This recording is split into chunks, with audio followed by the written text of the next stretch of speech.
What is up, free-to-play nation? Hello, my friends. I'm the free-to-play Padawan.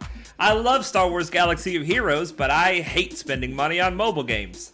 And I believe that you can dominate this game without even spending a dime. And you guys, Mara Jade.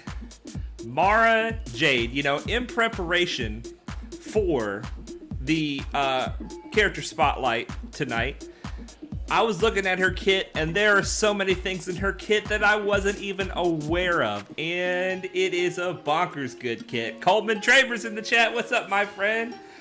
Ilya's in the chat. Hello, what's up, Ilya? Dom, hi. Good to see you, my friend. Good to see you. You guys, it's Friday. It is Friday. It is the weekend, and I am excited. And we are going to have a big, fun time tonight. Johnny Ramirez says, hello, what's up?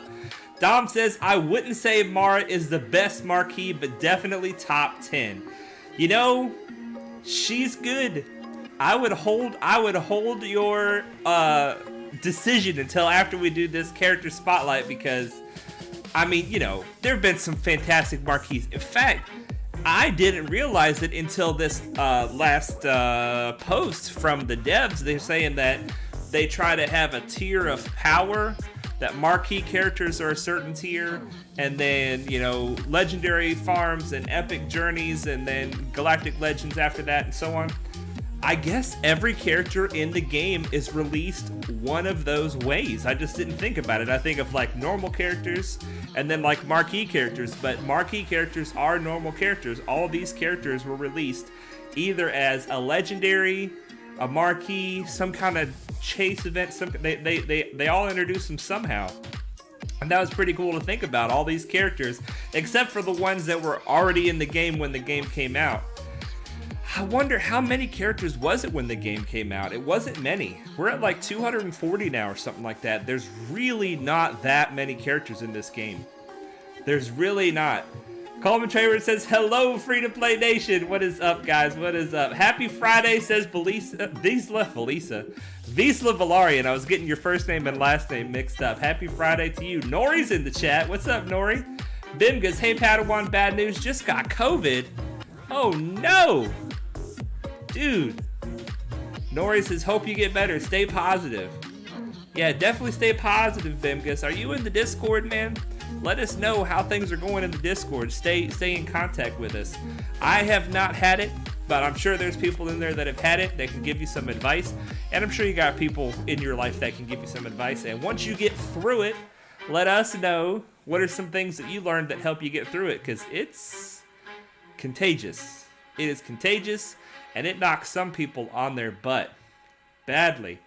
Coleman Traver, I love how the new marquee characters make a useless faction good. Aiden, Mara, Kyle, and Dash. Absolutely, man. You know, Mara Jade took a good faction and made it even better. I'm sure that there are some useless characters that she can make good, but let's take a look. Let's take a look. While we are transitioning into this Mara Jade character spotlight, I need to do a fleet battle first. So we're just going to take a look at her briefly. Then we're going to do a fleet battle. I don't like to do that. But anyway, we're talking about her, so let's pull her up here. I've got her at gear 8, okay? And I just got that gear tier today. I had her at gear 7. I've been using her in Grand Arena for a while at gear 7.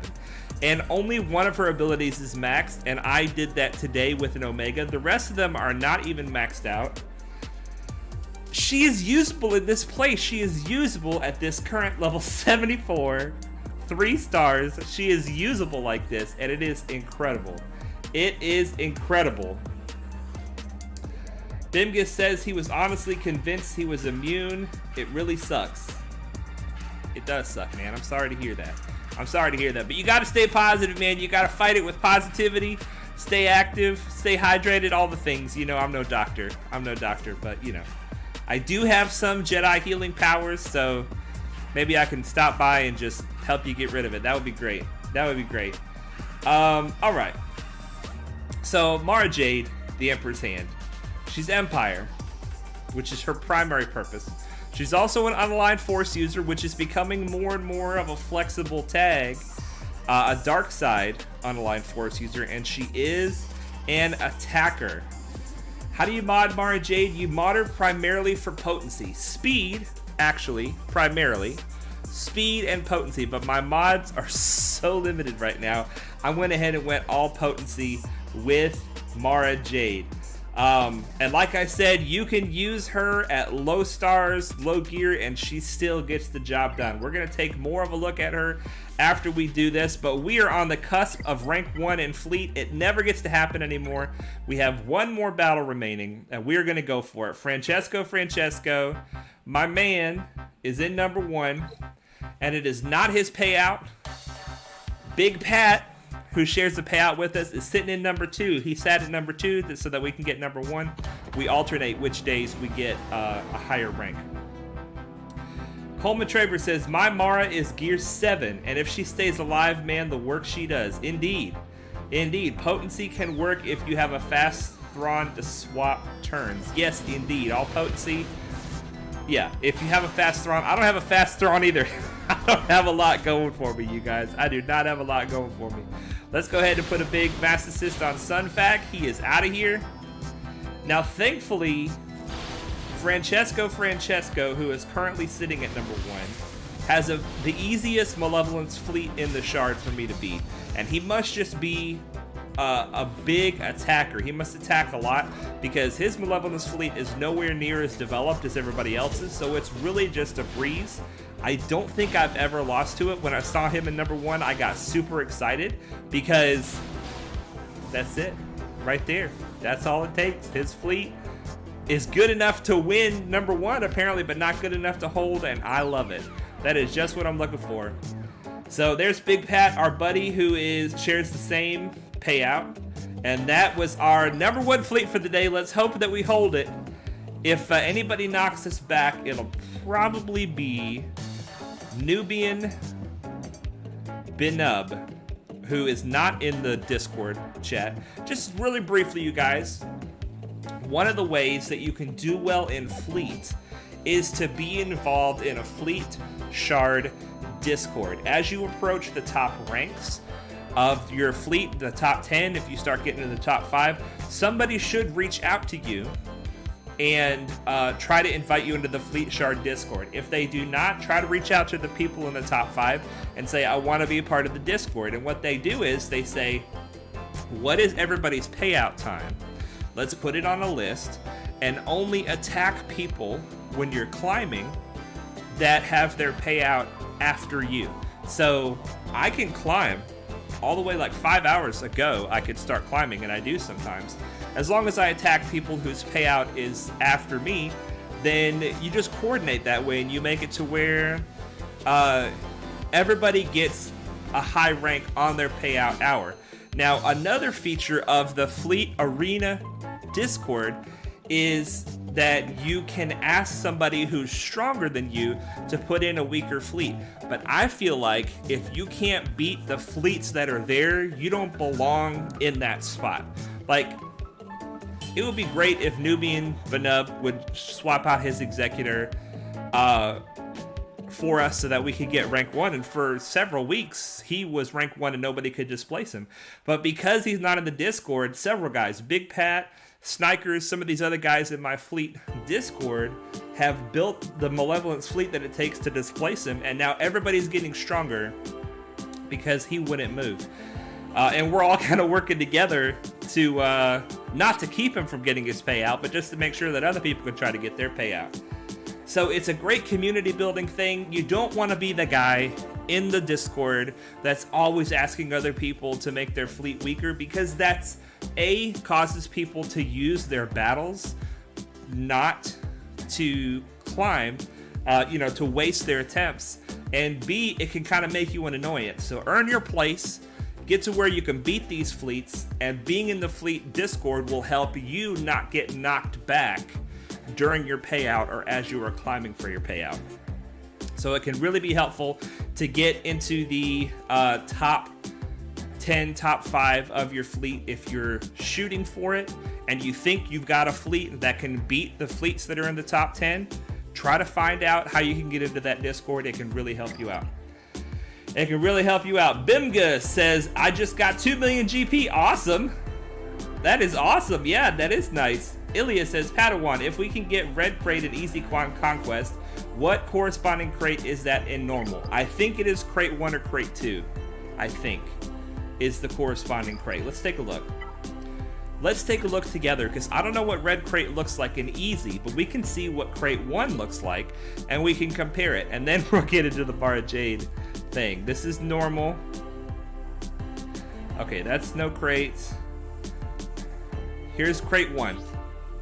So crate 1 is not that good. So I would believe that the red crate is better than this. Let's see what crate 2 looks like. Okay, crate 2, you're starting to get some of the last iteration of conquest characters. You're starting to get a few of their shards. You can get a Zeta, 4 of these. Maybe this is the comparable one. I don't honestly know.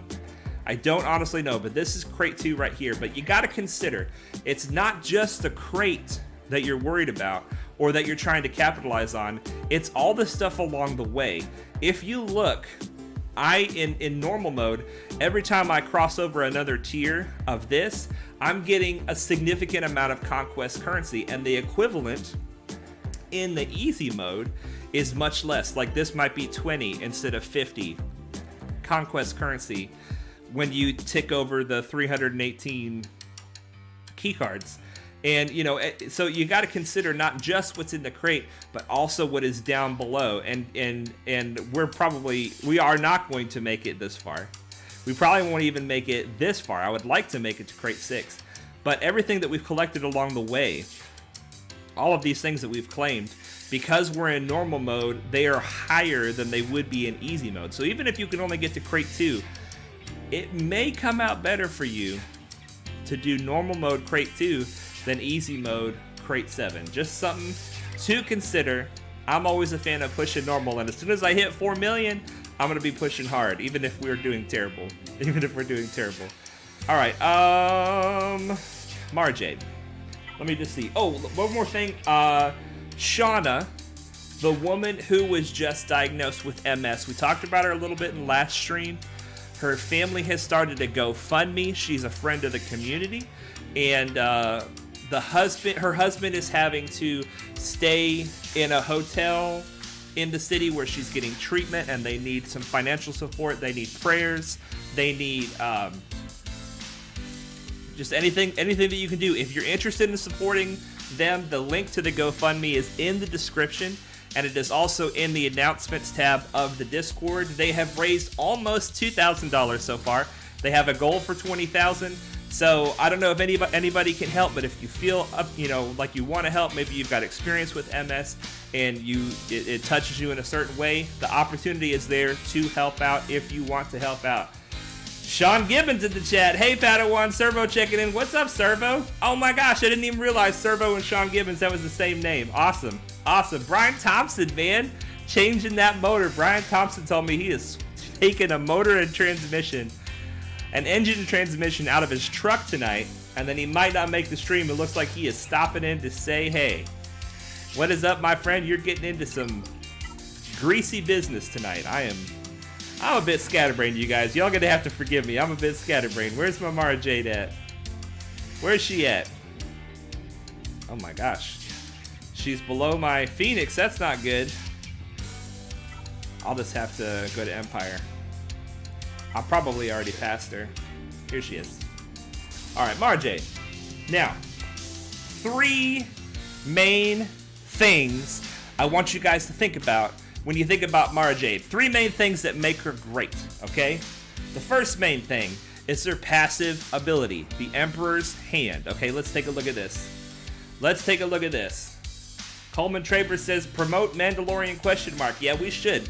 We've been keeping him up to date with as soon as he has an opportunity to go up in the stars. All right. So let's just look at it without the Zeta. This is without the Zeta. This generally means the character is good if they have a book. If they have a book in their unique ability or any abilities are super long, lots of text, it generally means they're good. But let's break it down for us easily. First of all, she's got Emperor Palpatine synergy. If Emperor Palpatine is in the leader slot, Empire and Sith allies have 20% extra offense and potency. All right? So her unique ability does one of two things. It will either give Empire and Sith allies 20% offense and 20% potency, okay, which is amazing, just for her being there. Or if Emperor Palpatine is not in the leader slot, all other dark side allies gain useful pawn.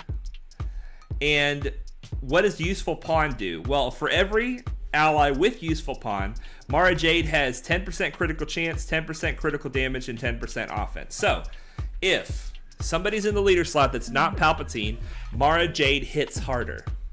If Palpatine is in the leader slot, everybody hits harder and is more potent, okay?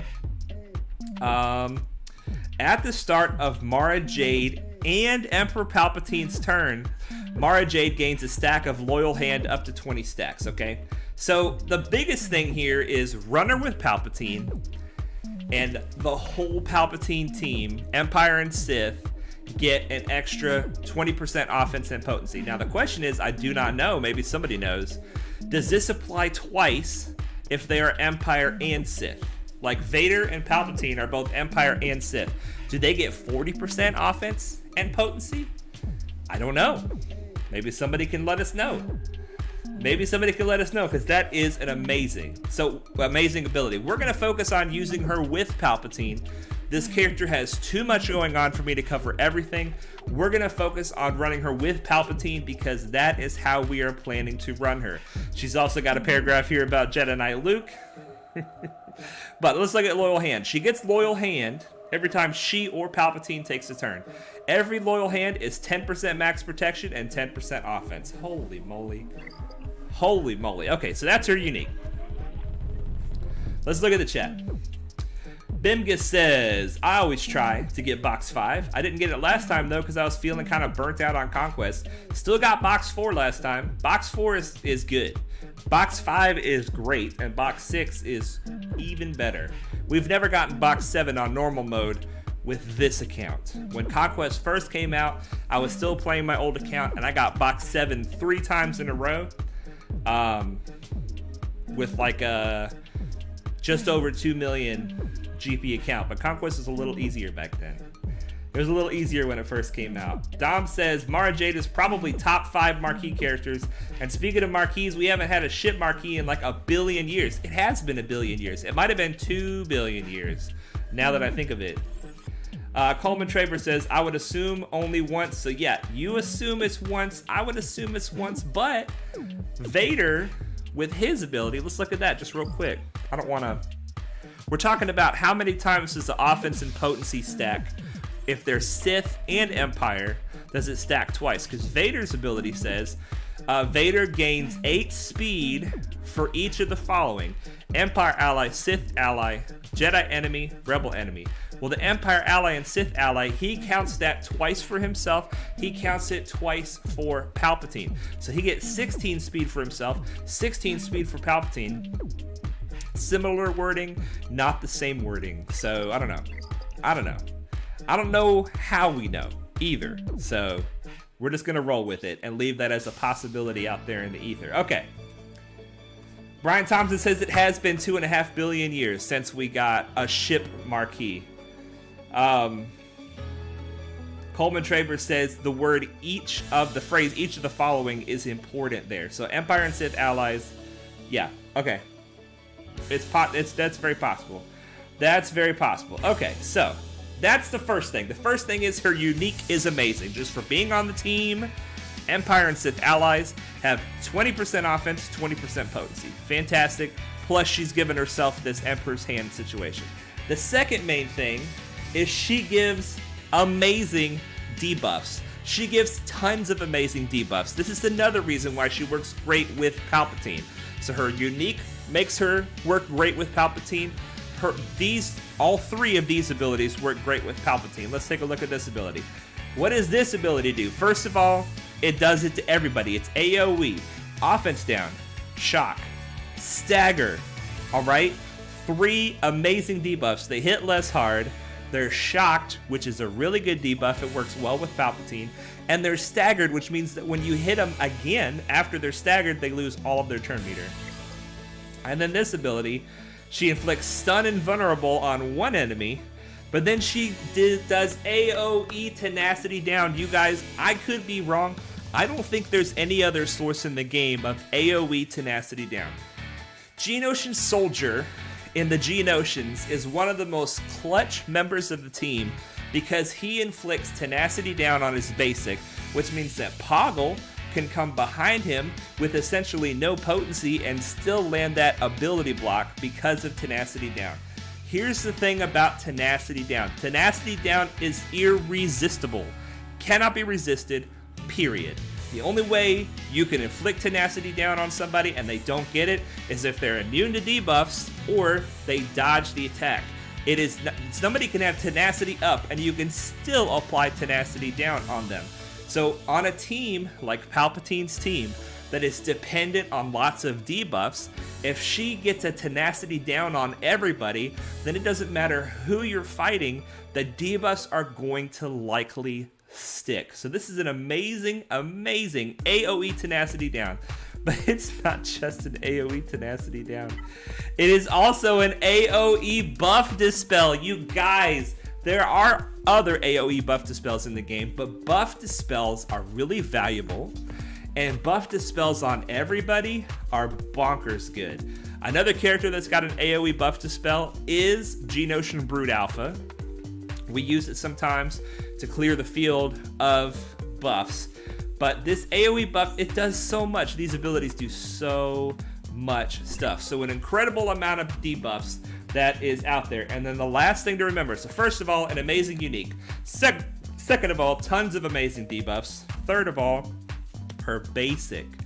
When she attacks with her basic, if Emperor Palpatine is the leader, once again, he assists if it's Mara Jade's turn, all right? So that it also has something to do with useful pawn. We are not going to talk about useful pawn because we're going to be dealing with her under Palpatine lead. So we call Palpatine to assist. Why is that significant? I will show you why that is significant. Emperor Palpatine, with his basic, which is what he will assist with his basic, he deals special damage to the target enemy. He shocks them for 3 turns. Palpatine gains 15% turn meter for each shocked enemy. Well, guess what? Mara Jade just put AoE shock on everybody. Everybody's got shock. So Palpatine is going to gain a bunch of turn meter when Mara Jade uses her basic. Here is another reason why she works really well with Palpatine. When Palpatine uses his AoE stun ability, it has a 70% chance to stun them, okay? But if they're shocked, then they are stunned. The stun will land if they are shocked. So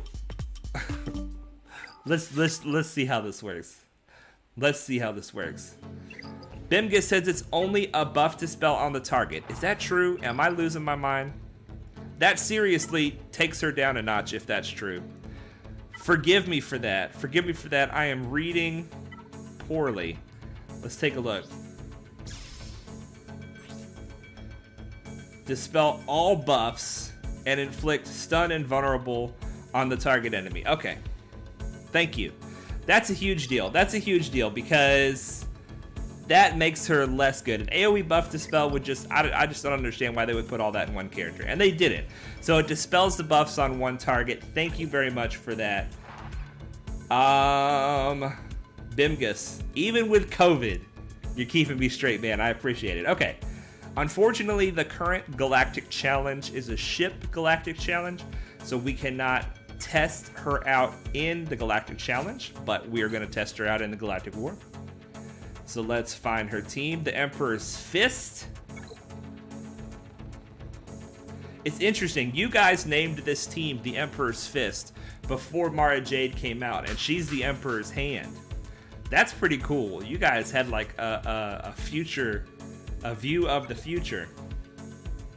Coleman Traber says IG-11 and HK-47 inflict tenacity down on all enemies. So there's 2 other AoE tenacity downs. You guys are helping me out, man. I obviously do not know this game as well as I thought I did. IG-11, that's so good, you guys. AoE tenacity down. It is so good. Okay. So what I want to do is I want to give Mara Jade a turn. My Vader is faster. So what we're going to do is we're going to put some debuffs out there. We're going to remove the debuffs, and that's going to give our guys some turn meter. Trying to get to Mara Jade. Here we go. Mara Jade's turn. Now, let's look at her abilities. So she's got 2 AoE abilities with debuffs.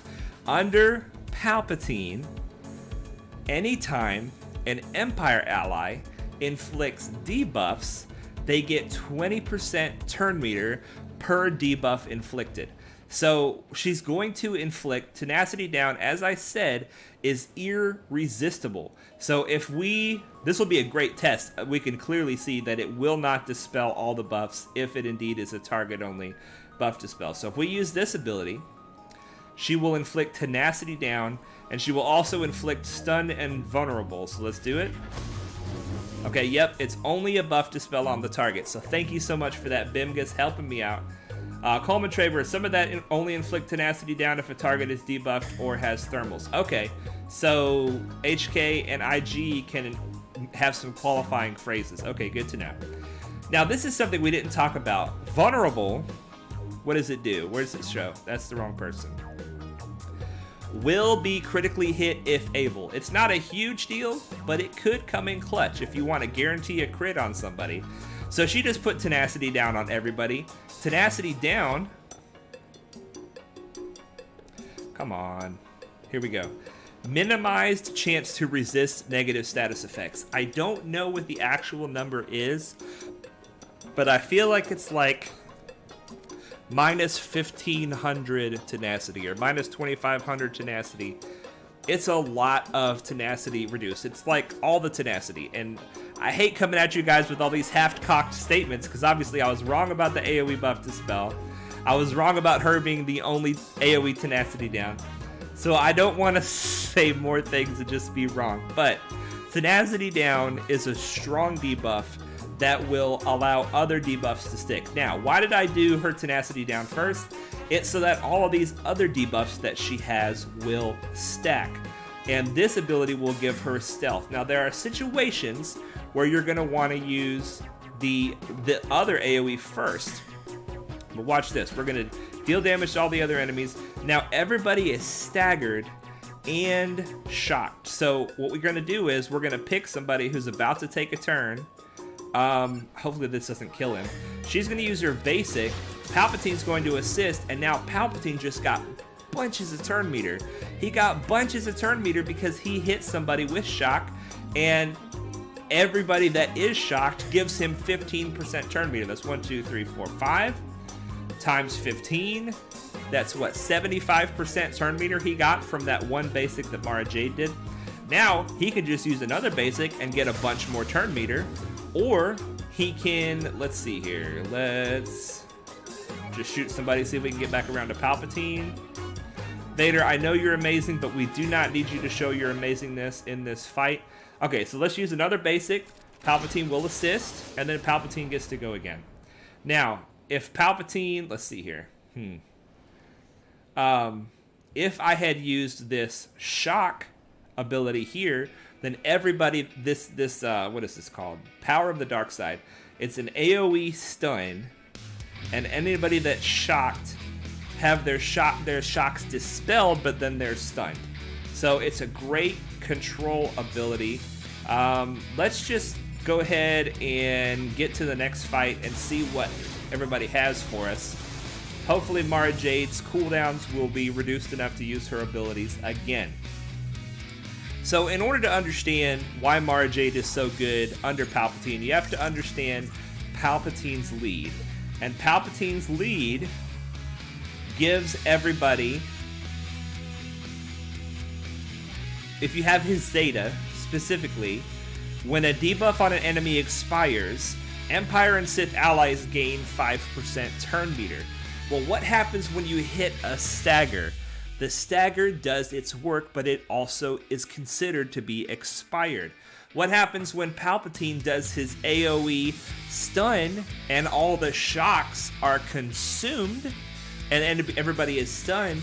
That is a bunch of debuffs that just became expired and gives the team tons of turn meter. So Mara Jade could either give Palpatine tons of turn meter or the whole team tons of turn meter. Mallow's in the chat. Hello there. What did I miss? Mallow, we're talking about Mara Jade, and I retract my statement that she was the best marquee that has ever been released because I was wrong about her having an AoE buff dispel. But she's still pretty stinking good. Pretty stinking good. Okay. So we're just going to do a basic with Palpatine. Okay, Mara Jade again.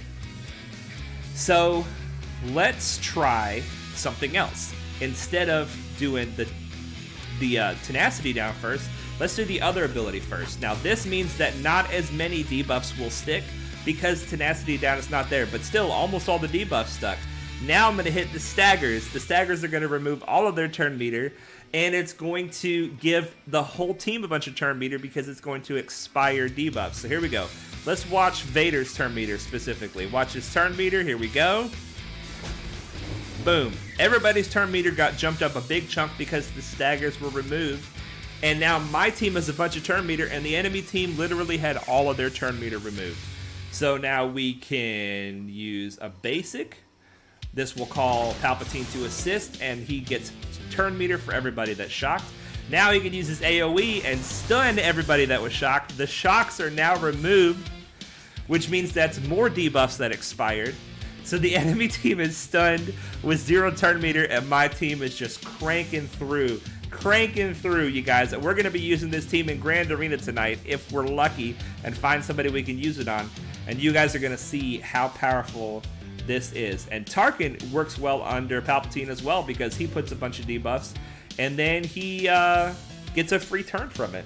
And he also has turn meter removal. So this team has tons of turn meter gain, tons of turn meter removal. And Vader, you know what, you guys? My plan with this team is to take Vader out. I'm going to take Vader out of this team.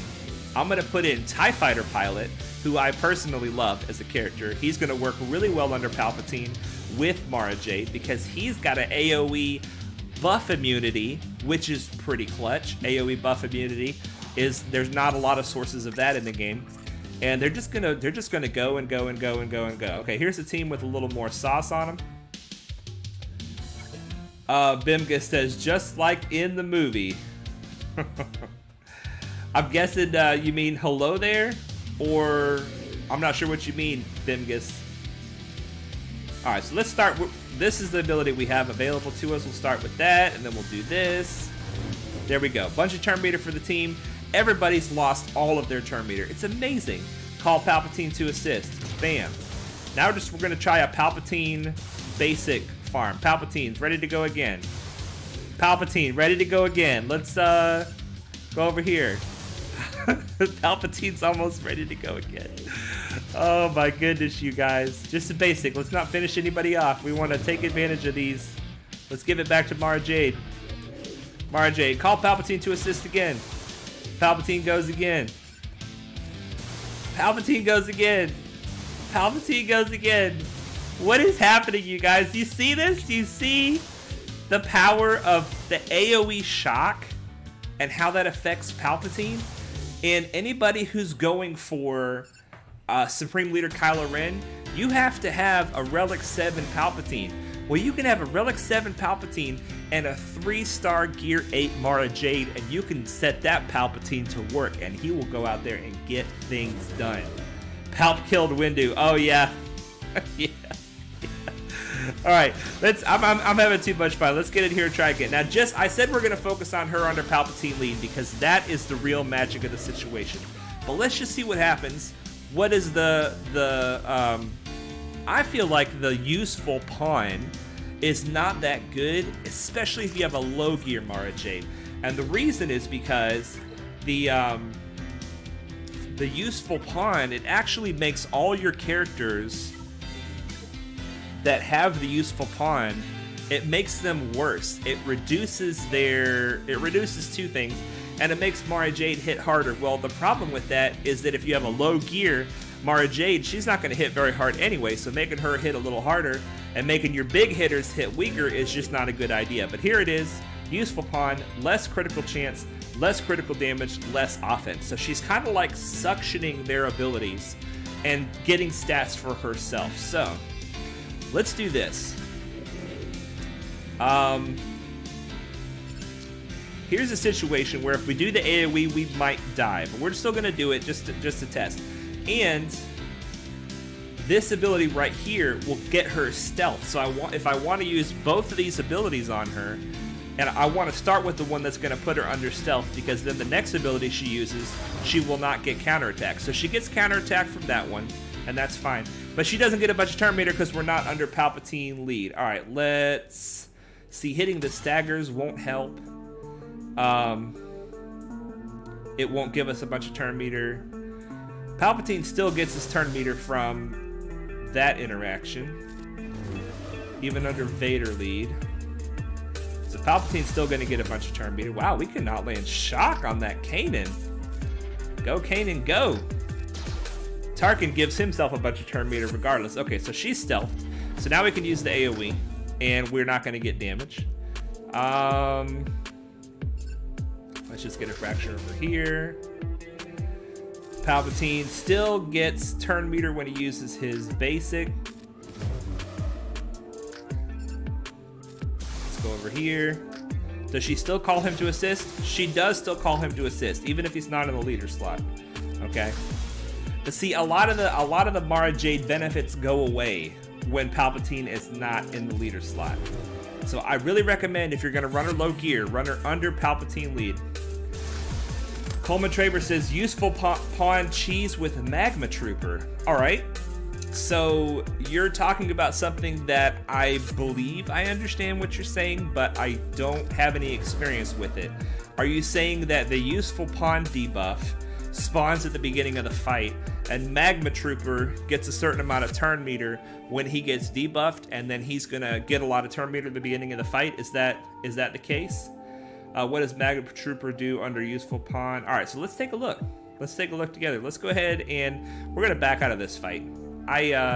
If we do it again, we'll do it under Palp lead, but that's just to show you that low gear, you should use her with Palp lead. But we're about to learn something. We're about to learn something. Let's take a look. Coleman Traber about to drop some knowledge on us. Magma Trooper. I'm guessing it's hazard training. Let's look at all the way. Magma Trooper gains 70% turn meter the first time he resists a detrimental effect or suffers a debuff. 70% turn meter. Wow. Okay. So, useful pawn happens at the beginning of the fight, I guess. It seemed like it did. And then Magma Trooper would get 70% turn meter. So how was that? How can you spam that? Cheese. How can you cheese that? Is it just to get him a bunch of turn meter at the beginning of the fight? Or does he... the first time he resists a detrimental effect or suffers a debuff. Does the debuff like reapply every turn? Is that how it works and he just gets a bunch of turn meter every time? I wish we had Magma Trooper up and going so we could see. I wish we had him up and going. Magma Trooper gains 70% turn meter when he gets debuffed, so he can go for before Galactic Legends. Wow. Wow, wow, wow. I saw someone use it with Maul to trigger Maul's Frenzy. Yeah, I saw Arnold, the Grand Admiral. He used that with Lord Vader. So he had Lord Vader, Mara Jade, Magma Trooper, and I don't remember who else because I was listening, I wasn't watching. And when Maul, let's look at Maul. This is endgame stuff that doesn't apply to us right now, but it's still fun to take a look, right? Maul, does he get his Frenzy at the beginning of the fight? At the start of battle, he gains Frenzy and Retribution for 2 turns. Frenzy, you guys, I learned this recently. I did not know this. Frenzy does not get consumed when it gets used. He keeps it every time somebody triggers it. For however many turns Maul has Frenzy, he's going to get free turns. So Maul gains Frenzy and Retribution for 2 turns. So the first time somebody on his team uses a special ability, Maul's going to get, what is it, 100% turn meter? It doesn't explain it here. Frenzy gives you, I think, 100% turn meter when somebody on your team uses a special ability. So he's going to get 2 free special abilities. That's That's cool. That is cool. That is cool. Well, maybe that'll have to be a strat that we use. God, she's just so good under Palpatine lead, though. Apparently, she's got tricks. She's got tricks. All right. Let's try that battle one more time. And then we've talked about Mara Jade long enough. We've talked about Mara Jade long enough. Let's, we're going to get into our roster spotlight after that. We'll check our fleet as well. Make sure that everything's hunky-dory. You know what? Let's take Vader out. We don't need Vader for this. So Coleman Traber says Maul can take a turn after Magma and then after Lord Vader, so he gets 2 turns before any normal characters go. Wow. Wow, wow, wow, wow, wow. Okay, let's give this to Mara Jade. Mara Jade's going to open up with the stealth so that we don't die from all the counterattacks. We still take counterattacks from that first ability. Then we're going to do this. Now they have no turn meter, and most of them are shocked. Interesting that 2 of them resisted the shock.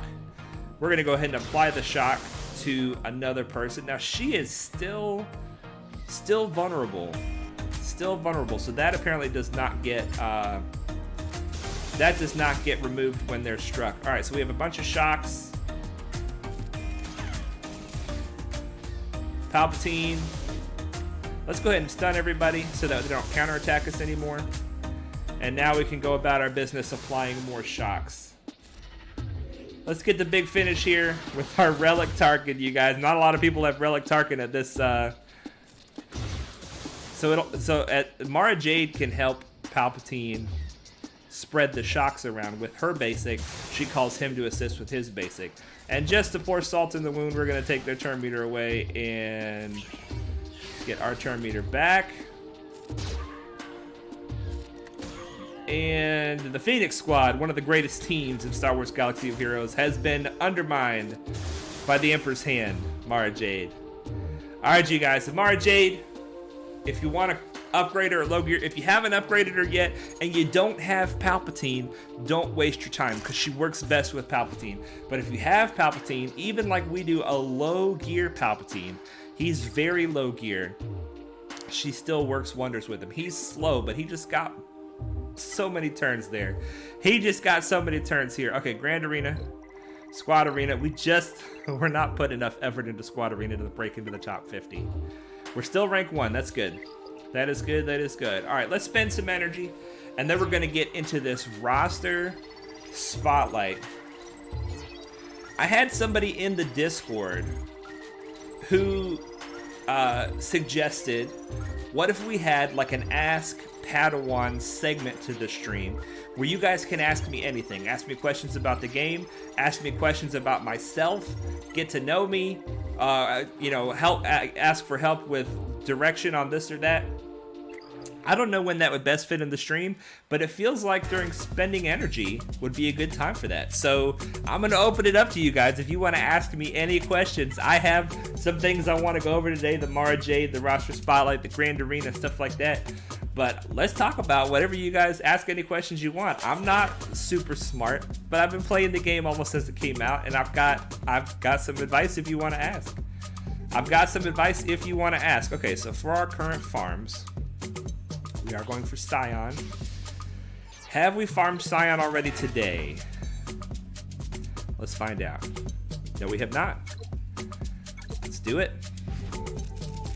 8 shards for Scion, which is great, but this is what we're really going after.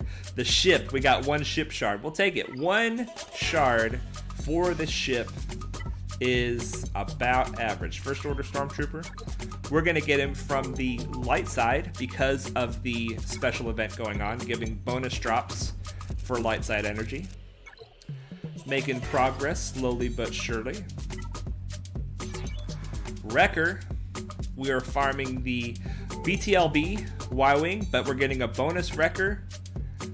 And I'll take a bonus Wrecker, you guys. I would have liked to wait for Wrecker to be double drops before I started farming this node, just so that we could get extra shard shop currency for this farm. But I'll take it. I'll take it. I mean, we need the BTLB. We are in a place where we need it now, and we don't need to be waiting anymore. All right, who's next? Wicket. I believe we farmed Wicket already today. We have. And we are also farming the Hyena Bomber. which is on the same node as Consular. We've already farmed that for today. Okay, so that's our regular energy farms. Making progress on these ships, you guys. Making progress on these farms. All right, we are farming the gray relic materials. Come on, Omicron. No Omicrons, but 5 purple. We need these purples so bad, you guys. 19 gray materials. We'll take it. We will take it. Awesome. How many of these do we have now? 333. We're trying to get 400 of the gray slicing materials before we move on to another slicing material. For our mod battles, 2 things are happening. We're farming slicing materials right now. 2 things we're not getting from the slicing materials. 1, we're not getting purple ability mats. That is really hurting us with our character upgrades.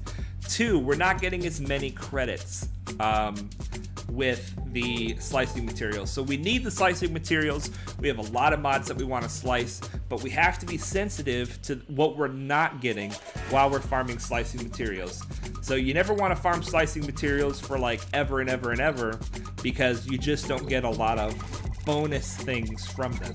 If you look at the regular mod farms from mod challenges, if let's say we were farming defense and we could get possible rewards, we can get the mods, yes, but we can also get ability mats, and the amount of credits that we get is a lot more here than it is in the mod slicing.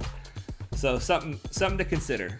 Bimga says, well, he's going to be double drops in May, and you're not going to be done by then, so you can get that shard shop currency. Awesome. We'll take it, man. We will take it.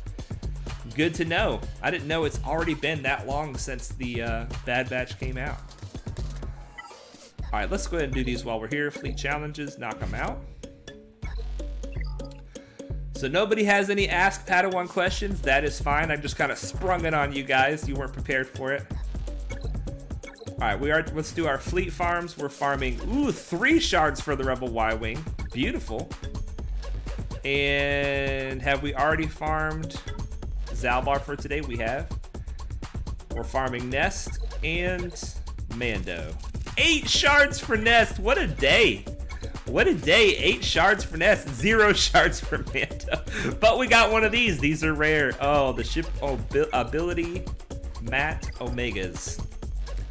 Ship ability mat Omegas. That's a lot to say. That is a lot to say. All right, so we have regular energy and ship energy left over. We're putting it into 5s. 5s is where we're spending... Actually, 5s is where we're spending our regular energy. We're holding off on that. We're farming this.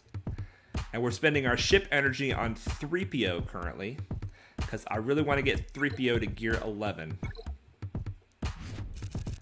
2 of those, 3 of those. Fantastic. Fantastic.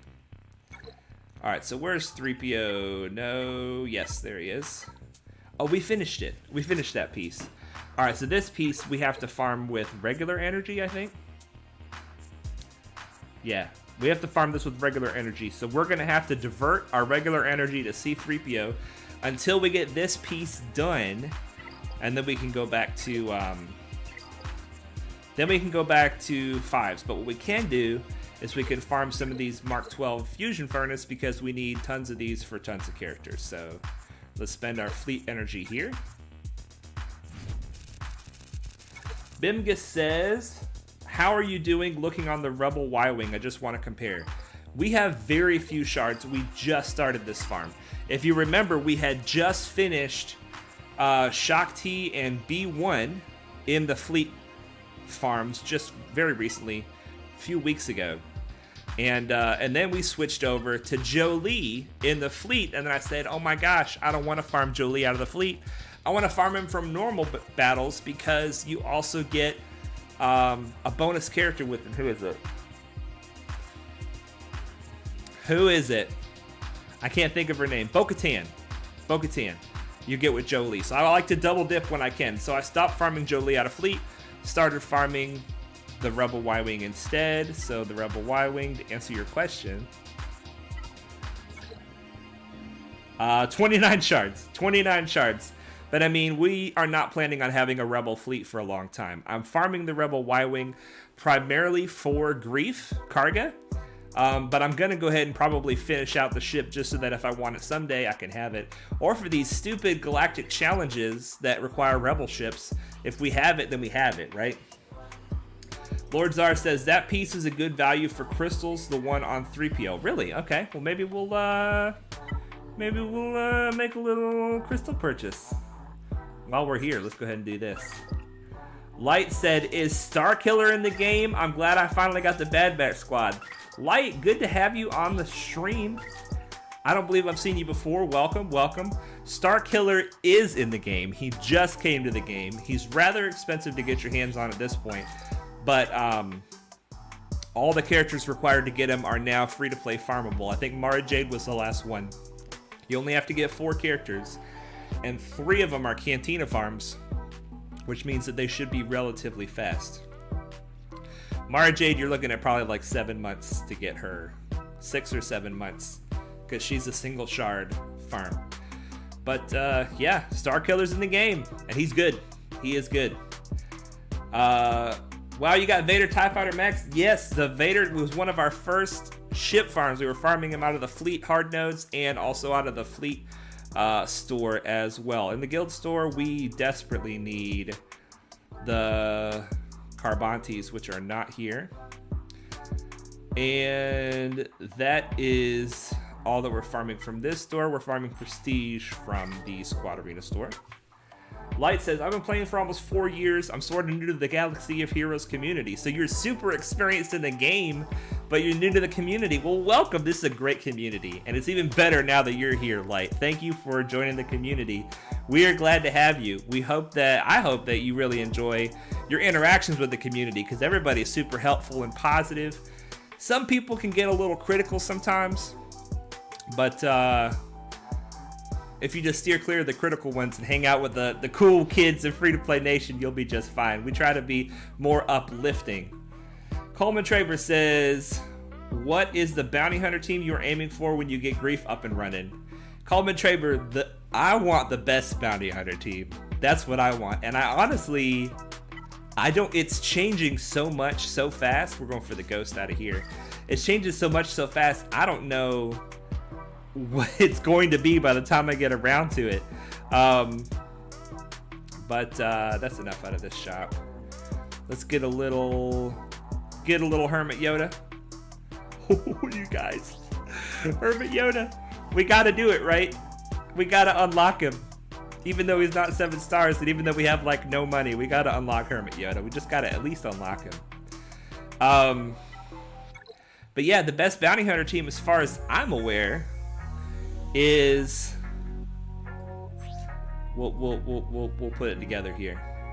We'll put it together here. Let's just activate this Yoda just because he's a fun character and he's a long farm. He's still a little bit less than halfway there to 7 stars. But 5 stars is good, and if we need him in a pinch, we can unlock him. Look how cute he is. He's like cute in the face, but then like the back of his head is super old with the wiry hair. I love Yoda.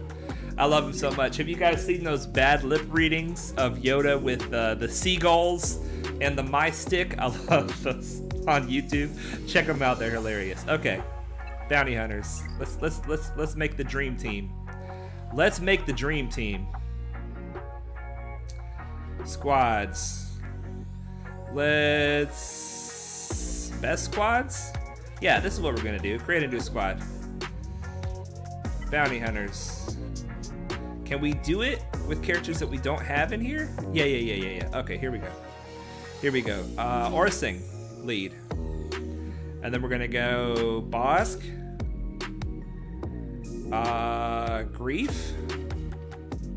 Mando. And I mean, I guess Zam with the Omicron, right?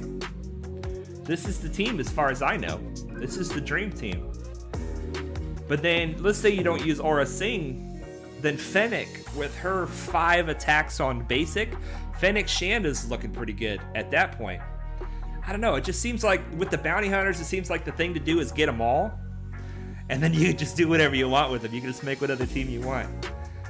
Coleman Traver says, I have, those are great. Let's see here. Why did they put Mara on a hard node instead of Talon? I know, right, Dom? It sucks. Z-Tech says, the best that I've heard right now is Bossk, Mando, Boba, Jango, and Greef. Interesting. Okay. All right. Right now is... I gotcha. Yeah. Yeah, Bimga says, I love those. I just got C-3PO to 7 stars. All it took was a 278 speed Elder. Congratulations, man. That's awesome. That's awesome. Here in a few weeks, we'll hopefully be saying the same thing. We still have a little ways to go on our Wicket farm. Colin Traver says, the reason I'm asking is because I'm facing a dilemma. I'm already running Bossk, Jango Boba, and I want to replace both Cad and Dengar with either Mando, Zam, and Greef. I got you. Well, I tell you, to me, it's a simple solution. Put Jango with the Separatists and run all 3 of the ones you just mentioned. Mando, Zam, and Greef. So that you got Bossk, Boba, Mando, Zam, and Greef. I think that would be a fantastic team. The Aura Singh, I did not even know where do you get Aura Singh. Let's go ahead and confirm this squad, because I think this is the best squad based on what I've heard and what I know. But this is not definitive, and this is not from experience. Where do you get Aura Singh? Because I've already got 12 shards of her somewhere. Oh, it's Cantina. That's easy. Y'all, we might have to snag an Aura Singh. Why is she so good? Many of you probably already know, but just in case. It's because of her contract. Use an ability while buffed 10 times. And using an ability does not have to be on their turn. So if you use a mass assist with Bossk and a mass assist with Greef, then you have the whole team called to assist. Everybody assists once, and then everybody assists again. That's 10 abilities. So conceivably, and if you mod them in a certain kind of way, just with Aura Singh's lead, not even a lot of work put into her, she can create the fastest contract of any bounty hunter team. And then Mando, once the contract is triggered, he can disintegrate somebody and you're off to the races. So that's the reason why she's so good. I mean, she's fine. She's got a good kit. But that is the reason why she's the best bounty hunter leader, is because her contract is really easy to get. Light says, thank you very much. I socialized with Mortal Kombat Mobile. I didn't even know that was a thing. PUBG Mobile. I didn't know they had a community. South Park Phone Destroyer, Final Fantasy First Shooter, and Genshin Impact community. Is Genshin Impact at all similar to Swugga? None of the other games that you mentioned, I think, are similar to Swugga. I don't know, but hopefully you love the game, and the community's fantastic.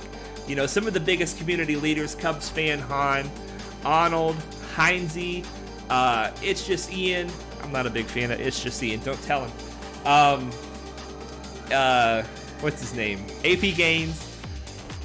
Everybody has kind of their own slice of a different community. Darth Loquitur is building a really cool community, and I'm just excited to be a part of it. I love just having a little YouTube channel, and all my friends, we're hanging out together and playing this game that I love. Okay. Z-Tech says, yeah, oh yeah, you're right. Zam is GAC specific. That's true. So yeah, that would only be for GAC. Aura Singh is the only there for the lead. Yeah, you're right, Coleman.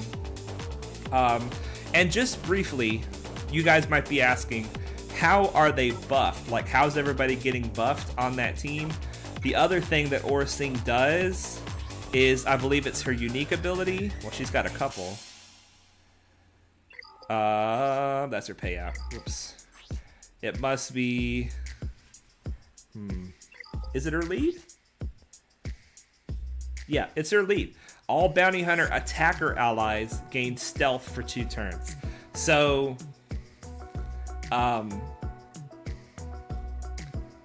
stealth is a buff, right? So I don't think is Zam an attacker? I'm just now realizing this. Yeah, Zam is an attacker. So everybody there. Is Greef an attacker too? No, Greef's a support. He must start with a buff some other way. Anyway, everybody starts the fight buffed somehow, and then except for Bossk, and Bossk opens up with his taunt ability, which is a buff, and then Greef uses his special, his mass assist, Bossk uses his mass assist, and then bam, there you go. Bossk gives offense up with his taunt. Okay, so if Bossk goes first, everybody's buffed. There you go. There you go. Okay, we got Joseph Woolno in the chat. Hello there, General Kenobi. What's up? Light says the other Star Wars Galaxy of Heroes content creator I know is Arnold T101. Indeed. Indeed. He is fantastic. He is hilarious and enjoyable to watch. And good at the game. Bimgus says, I got him to gear 12 and I put my absolute fastest mods on him. Would highly recommend getting him to gear 12. This is who? He seems really easy to gear up. I was able to take him from gear 8 to gear 12 in one sitting. Who are you talking about, Bimgus? I must have missed something. I'm sorry. Tim Gibbons in the chat. Hey, everyone. What's up, Tim? What is up? Yeah, you want to have Bossk one speed faster than Grief, indeed. So the Bossk taunts, Grief mass assist, that triggers Bosk's frenzy, as you just said in the chat. I'm just repeating it for anybody who's not reading the chat. Grief triggers Bosk's frenzy, which gives him another turn. Then Bossk uses his mass assist, and then if Mando has been getting turn meter every time he crits, he is pretty much going next. He is pretty much going next at that point. Is this our fleet rewards? Number 1, you guys. It happens so rarely. It's so good to see it. We're top 5 most of the time, but number 1 is a rare treat indeed. Okay, Joseph Woolno says we got a roster spotlight tonight. You better believe it. And that's a great transition. That is a great transition into the roster spotlight. We have one of our own, and he's also a pillar member of the Darth Kimchi community in Discord. If you guys are not familiar with Darth Kimchi, check him out. He does roster reviews all of the time. That's like what he does, is roster reviews, Darth Kimchi. And in fact, our man SLP Pancake Face, who we're reviewing right now, he and his brother have a channel where they do roster reviews as well. Now, this is not a roster review. This is a roster spotlight, which is not any kind of a critique or any kind of a direction or advice unless you ask for it specifically.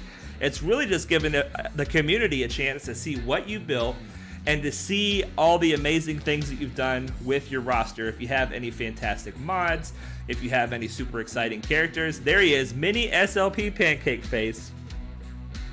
And I'm already seeing the big man himself, SLKR. Relic 8, rocking in the arena. Amazing. Plus, he's fleet rank 5 with a 7-star negotiator.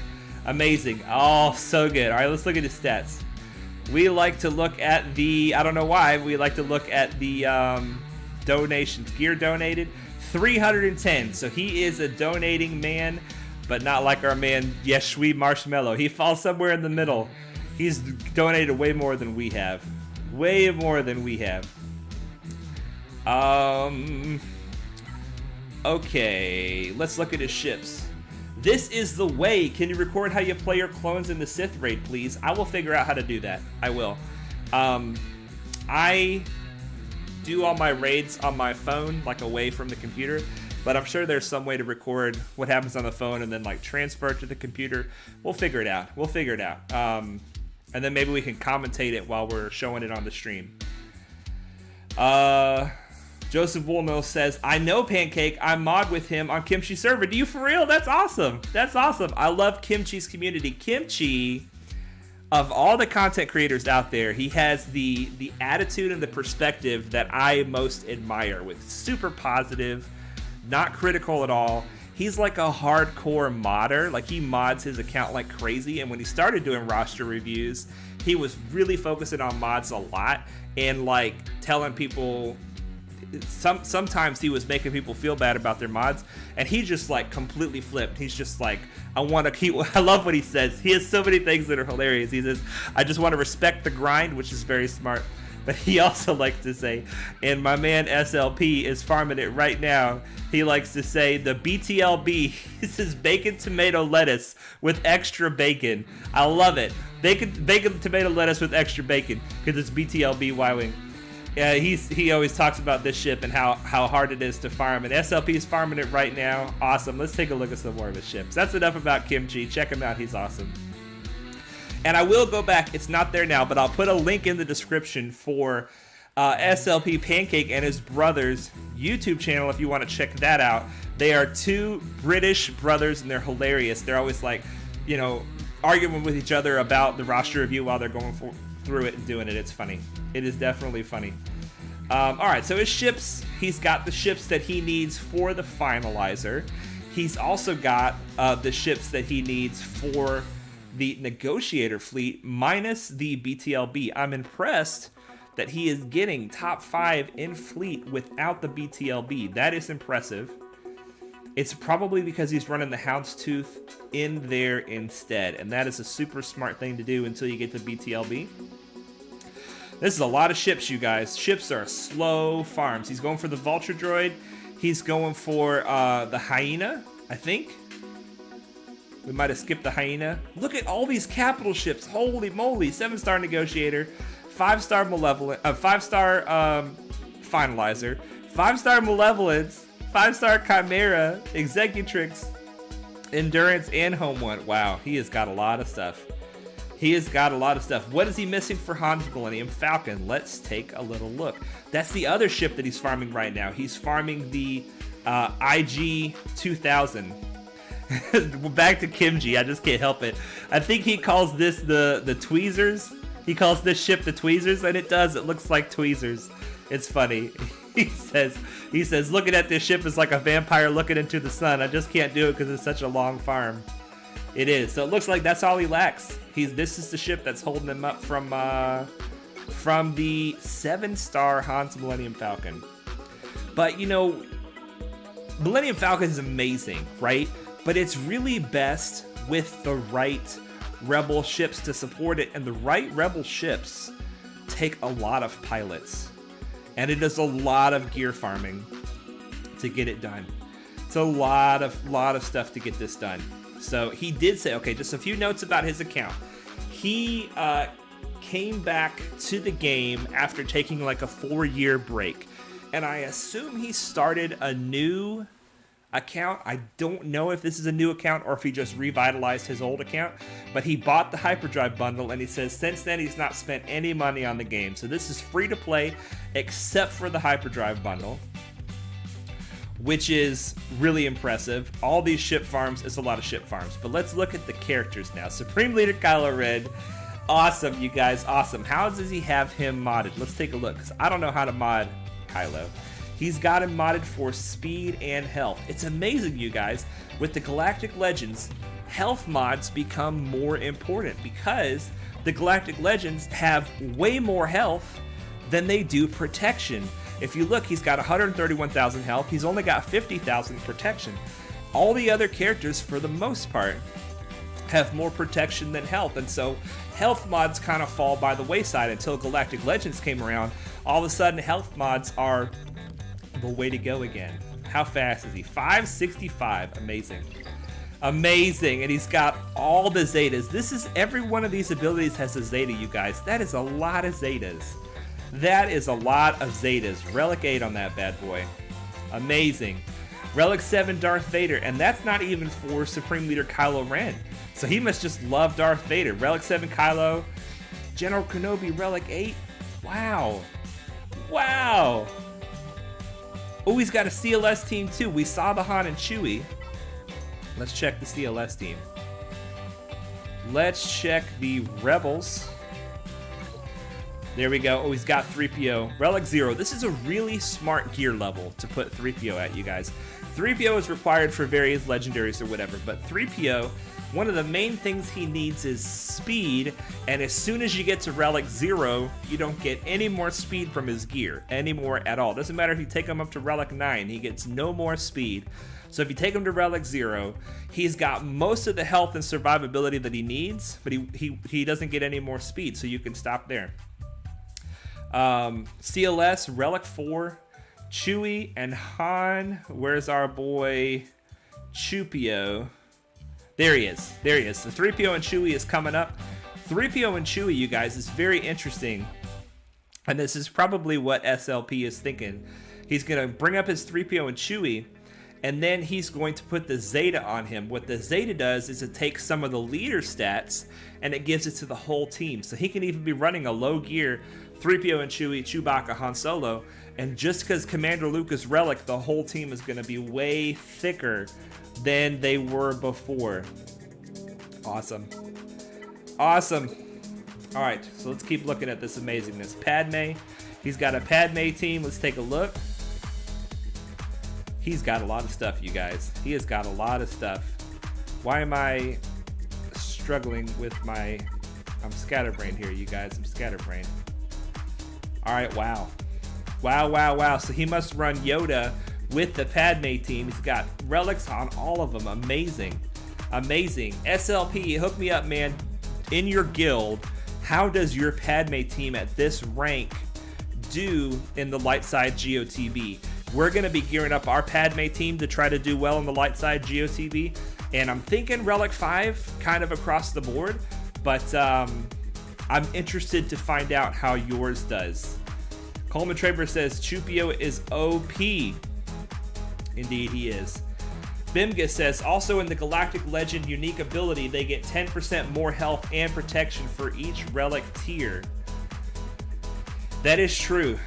Coleman Traber says the Zeta is not needed for that. Interesting. Yeah, I know almost nothing about Galactic Legends. I've been an early game, mid game scrub my entire career. I keep restarting. I'm not going to restart this time. I'm going to stick it through. We're going to get... We want it all. We want it all, you guys. And you guys are going to be along for the ride. And I want to hear about all the things that you guys get. And that's one of the reasons why we do these roster spotlights, is to showcase all the wonderful work that you guys have done. And my boy SLP, he's done some work. Anakin is a long farm. 3PO with all the EWOKS is a long farm. Shakti and the fleets. Let's see here. We got some other long farms. Look, he's got his cup to level 69. He's done it, you guys. He's done it. AP Games would be proud. He's got his cup to level 69 and his power is 6969. That's impressive. That is impressive. That's hard to do. 6969 cup. Wow. Oh, the Zeta for Chupio is not required for the stat sharing. That is good to know. I will stop spreading misinformation. I appreciate you guys keeping me straight on these streams, because, you know, I might just go out there and spread some bad information. Look at that. Okay, so it's just the health at this level. We'll have to see what level you have to take it to get maybe the other stats as well. All right, so that's the Rebels. That is the Rebels. He's got Bossk. All right, so he's got the requirements for SLKR. I'm seeing that kind of all throughout. He's got a Padme team. He's got a CLS team. He's got the Geos. Let's keep rocking. You know, I'm seeing a lot of stuff here. All right, let's see what some of these things. He said he's currently grinding for gas, which is super exciting, and he's trying to get Cam ready. All right, so let's look at his clones. Let's look at his clones. All right, so Fives is already relicked. He's gonna probably have to take, what I've heard is you got to take 5s to relic 7, and the rest of these guys are okay at like relic 5 for Cam. That's what I've heard. But he's got them all. Let's see here. 1, 2, 3, 4. Yeah, he's got them all 7 stars. Rex is on the way to relic, it looks like, and Echo and Arc are already doing work because of the 5 sacrifice in the Sith raid. Bimgus says your cup is also 696969. Almost wanted to quit while trying to get that. Is that hard to get it exactly right? That's gotta be tough. Whew. All right, but you did it. That's an accomplishment in itself. All right, you guys, what else do you want to see on this beautiful roster? We see these EWOKS. We got this Shakti, she's coming up. Han Solo's coming up. He's got a lot of Zetas. That's impressive. This is impressive. Interesting that he's got Geonocean Brood Alpha at gear 11, or is that even gear 10? I'm not sure that it says. but he's still plenty powerful enough for the Watt Shard. And all these guys at gear 12. General Grievous, oh man. He's going for his General Grievous. He's already got him at 7 stars, so when he gets gas, all the droids that he geared up for gas, he can put them under General Grievous and rock and roll with them. Watt is almost 7 stars, amazing. This roster just keeps going, you guys. It just keeps going. His B1 is 5 stars. Hey, baby doll. And then we're into all of the hyperdrive characters. You guys, the hyperdrive's got a lot of value. It does. I mean, the vet's already being 5 stars. Sabine already being 5 stars. Gear 8 means that you can use the Phoenix ships a lot easier. Awesome. Shore Trooper, that's a long farm. He's got him at 5 stars already. Resistance Trooper, it really gets you a long way down the road. It really does, and he's got a lot of characters. And I bet you he has tons of characters that are not activated yet. All right, he said that we could look at some of his mods, and we're going to do that. We are going to do that. Coleman Traver says, probably because the pilots and Poggle is easy to gear, maybe? It could be. It also could be that his guild might have send out a mandate. You know, maybe too many people were failing in the Wat Tambor mission, and they said everybody's bugs must be gear 12. You know, something like that. Sometimes guilds do that. All right. Oh my gosh, his fastest character besides Supreme Leader Kylo Ren is Bossk. You guys want to take some guesses at how fast this Bossk is? I got a feeling. I know. I got an idea of where this Bossk is at. I got an idea where this Bossk is at. I think we're gonna be blown away. You guys ready for this? Before I show it, let's see if you guys want to make any guesses.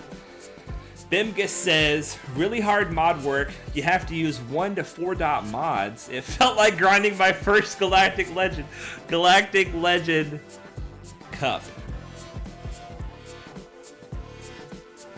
Coleman Traver says 320.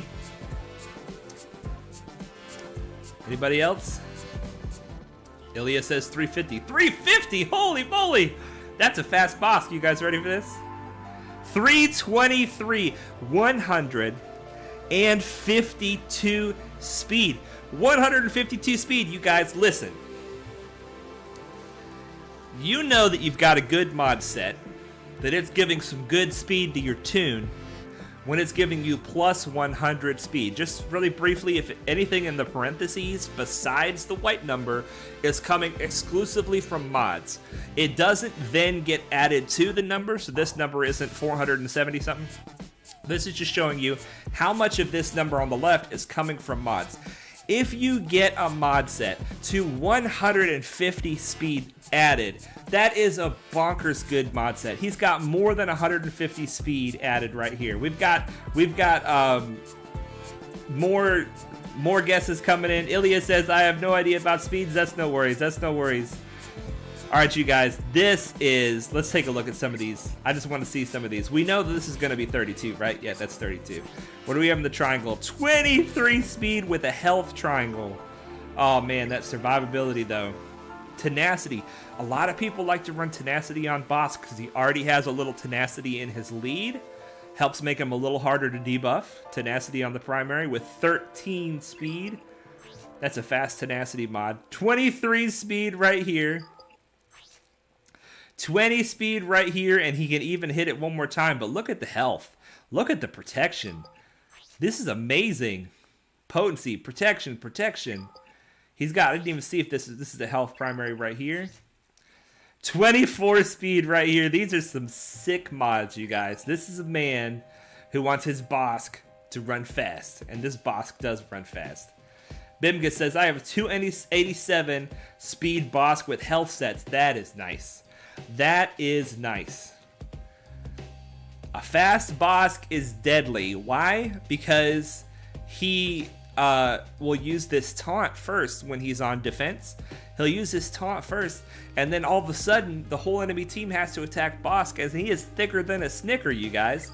And then he gets the frenzy, and he starts taking bonus turns from other people using special abilities, and before you know it, he's taunting again. Plus, it helps you go first in that bounty hunter team. But he also has a fast Padme. Let's take a look at this Padme.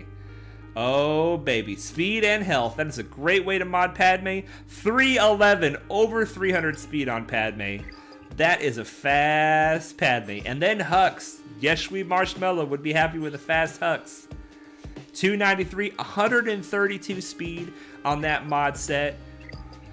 Wow.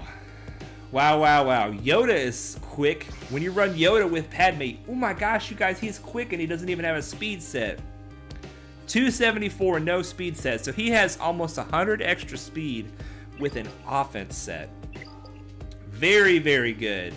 Very good. SLP, it's a beautiful roster, man. I know you and your brother do the roster reviews differently. You go in and you check everybody's mods. Specifically, I want to give more kind of an overview of the beauty of your roster. We got some fast tunes. Shock T is already fast. Anakin is fast. Veteran Smuggler Han, interesting that he's fast. I've heard that a fast Vet Han, he's got almost 100 speed on his mod set. Nice, with just kind of mods that are here and there, just trying to get him fast. Get that AoE ability block out there. So many good tunes, you guys. So many good tunes. What a beautiful roster, SLP. Do you guys have anything else that you want me to look at in this roster before we move on to the next phase? So many mods, so many characters, so much farming. All right, so let's see some more of the things that he said here. He said he's currently grinding for gas and trying to get cam ready. What should he do after gas and cam ready? He's also passively farming for Jedi Knight Revan. So his plan is to go gas, cam ready clones, and then Jedi Knight Revan, which, you know, can't beat that. You cannot beat that plan. They're coming along too. He's got him to 69. Dang it. I didn't know you were an AP Games man, my friend. Nice. Okay, so the Old Republic's coming along. You know, I don't know where your Get 1 is going to be sitting after you're done with your Jedi Knight Revan farm, but it just feels natural to just go right into the Darth Revan farm, right? So that you can go for Darth Revan and Malak. Such a versatile team. As you approach 4 million galactic power, you're going to get to the place where you're almost at 3. So by the time you get gas, the Watt Ready clones, you'll be more like 3.2, 3.3 probably at that point. And hard mode conquest will be kind of the next big thing for your account.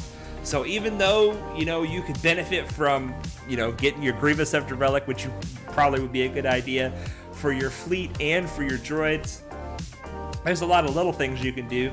But I would say whatever you do, start shifting your focus in your account toward being ready for hard mode conquest. Whether that means another Galactic Legend, whether that means rounding out some more of your core. At that point, you'll have gas, Jedi Knight Revan, SOKR, CLS. Beefing up your CLS would be great for conquest. I just think that there's a lot of opportunity to earn resources in the conquest game mode. It seems like you're already doing well enough in fleet. Of course, you always could go for the Executor, but you're getting close to 4 million. I mean, you're not getting close to 4 million yet, but you'll be there before you know it. So I would be thinking, what can I do to my account to be ready for hard mode conquest? Get that crate 7. First time you do hard mode conquest, that would be amazing. Bimgus says, my Yoda is 308 speed with crit damage and crit chance sets. Wow. Coleman Traver, Imperial Troopers are a really great team to run at low gear. This is my first thought for him. Aha. So Coleman Traver says, maybe you could add some more teams for Grand Arena, which I'm sure is an issue. If you add some more teams for Grand Arena, one of the best teams to add for Grand Arena is Imperial Troopers. You could run them with minimal Zetas. I think it only takes 2 Zetas. Let's mess that one up. It only takes 2 Zetas and like gear 11 to get that team up and running, or even less perhaps, depending on what you're attacking. Let's see, he's got Imperial Troopers from his hyperdrive, so he's got a starting place. He's got a starting place, but it looks like they're still sitting at hyperdrive level. To me, the hyperdrive bundle, as good as it is, it would feel overwhelming to have all these characters and none of them to have mods on them. That would feel like, oh my gosh, the first thing I got to do is mod all these characters, and I don't have any mods. That would feel overwhelming to me. That would feel overwhelming to me. Yeah, Coleman Traver says they're also great in raids. Well, I feel like he's got raids covered. He's got raids covered right here. Supreme Leader Kylo Ren can solo all 3 of the basic raids, the basic heroic raids, and he can also do really good damage in the Sea Pit. He's then going to have Gas and Shock T with the clones, which is like probably the second best all-around raid team. So I think, yeah, Imperial Troopers are good in the raids, but I think he's got the raids covered. The higher you get, higher your guild gets, the more quickly the raids go by, and you really only have time to attack with like one team in most cases. So all you got to do is have like one really good team for the raids. 30 Players says, what did I miss? Well, I'll tell you what you didn't miss. You didn't miss the Grand Arena, because we have not gotten into that yet. SLP Pancake Face, thank you so much for letting us take a look at your roster.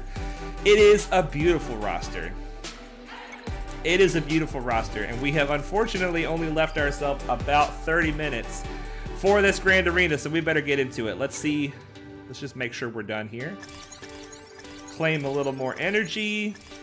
I would love to do some conquests with you guys. I'd love to take a look at the territory war with you guys, but there's just not enough time. There is just not enough time. All right, Grand Arena, here we go. Now, our opponent, this Grand Arena, is scary for 2 main reasons. One of them is he's not that high above us in galactic power. He's definitely higher, definitely. But he's not even a million higher than we are. So that means that he's good at the game. He's good at the game mode. He knows what he's doing. If he's at the same level as us and he's not super duper higher than us, then it's scary. The other reason is because he fleets harder than we do. He has the SLKR requirements relict and the ships that go with it. So he's got a first order fleet. He does not have the finalizer yet, but he has the ships and he can run them under the executrix, and he's also got a 6-star malevolence. So this means that this is the first opponent that I am not sure. I am sure that our fleet is not going to hold. Our fleet is not going to hold, and depending on what fleet he puts on defense, we may not be able to clear his fleet either. So I don't know, you guys. I put our best fleet on defense like I normally do, but it's not going to stop the malevolence, and it's probably not going to stop his first order fleet either. Let's see what he put on defense. All right, so on the top zone here, we have what looks to be some easy teams, and you know what that means? That means he put probably his malevolence on defense, because he says, I don't care if you get the ships or not, because once you get there, you're not getting through. And unfortunately, that may be true. Unfortunately, that may be true, but we're not going to give up without a fight. So he's got a couple of relatively easy teams up there. Down here, it's a little bit different story. He's got the gold bugs, and he's got the Nightsisters. Oh boy. All right, David James says, I just got promoted to Carbonite 4, and there's an SLKR in your bracket in Carbonite 4? What? Man. Coleman Traper says, maybe it would have been better to take your best fleet on offense. Yes. I was considering that. Here's what made me decide to put my best fleet on defense anyway, is that if he takes his malevolence on offense, this fleet will probably steal more banners than my other fleet. And my other fleet will hopefully clear his fleet. If he brings his first order fleet, this team might hold, right? Against his first order fleet, maybe. And in that case, if we can't clear his malevolence, then we'll have a hold either way, or we'll have banners lost either way. I didn't just want to get him an easy win. My Mace fleet is not fleshed out enough to put it on defense. My Cad Bane is terrible, but doggone it, he looks cool standing there, doesn't he? He looks cool standing there. You guys, you know what team Cad Bane leads? A terrible leftover team. I have such bad defenses, you guys. Cad Bane with terrible geared tunes. Grievous, a terribly geared Grievous with terrible tunes. Grievous is on my list to upgrade because even everybody else at the same level, this Grievous would do some work if he was at Relics. But yeah, the only decent team that I put on defense is my Padme squad, and it's not that good. So I'm thinking he's going to full clear us. We're just got to hope that we strip some banners. Now, I normally put EWOKS in the back zone, but like I said in the last stream, I've been enjoying my EWOKS so much, I just decided I had to take them on offense. We got to kill something with EWOKS tonight, and I'm excited about that. Bimga says, Padawan, I'm going to try and see if I can get some sleep now. Haven't really been sleepy at all for the last 2 days. Sleep well, my friend. Rest up, get better, and go easy on yourself. With COVID-19, don't try to push yourself too hard. Give yourself a break. It sounds like you need to rest. All right, you guys. So we talked about Mara Jade tonight. Now, my Mara Jade that we did in the character spotlight has a little bit higher gear and higher ability mats in the character spotlight than she does in this Grand Arena, because I just upgraded those abilities today. So don't get confused if she doesn't do the same thing in Grand Arena that she did a moment ago. But we may not even be able to use this team. Let's see what their speeds are. Ooh, 235. Okay, we can still beat that, I think. 235. What's his tenacity? I should have looked at that. Tenacity is not high. Okay, that's good. Let's look at Soldier. Soldier is the next fastest, or Soldier is the fastest. We're going to take our Empire against this team. You guys know that the Geonosians can be problematic. Soldier is 221. And maybe Spy, I don't know. I just want to check and make sure they don't have any sneaky fast characters. 217 is pretty fast for Spy. That's pretty fast for Spy. And my boy Poggle. I know Sunfact's not going to be fast. Poggle's got speed mods. 219. They're all running about the 200s. Y'all ready for this? Not one of these my characters. We have one relic on this team, and he's relic only for fleet. Most of these Empire characters are low gear, especially Mara Jade is gear 7. But we're going to see if they can take out this Geonosian team. You guys ready? Here we go.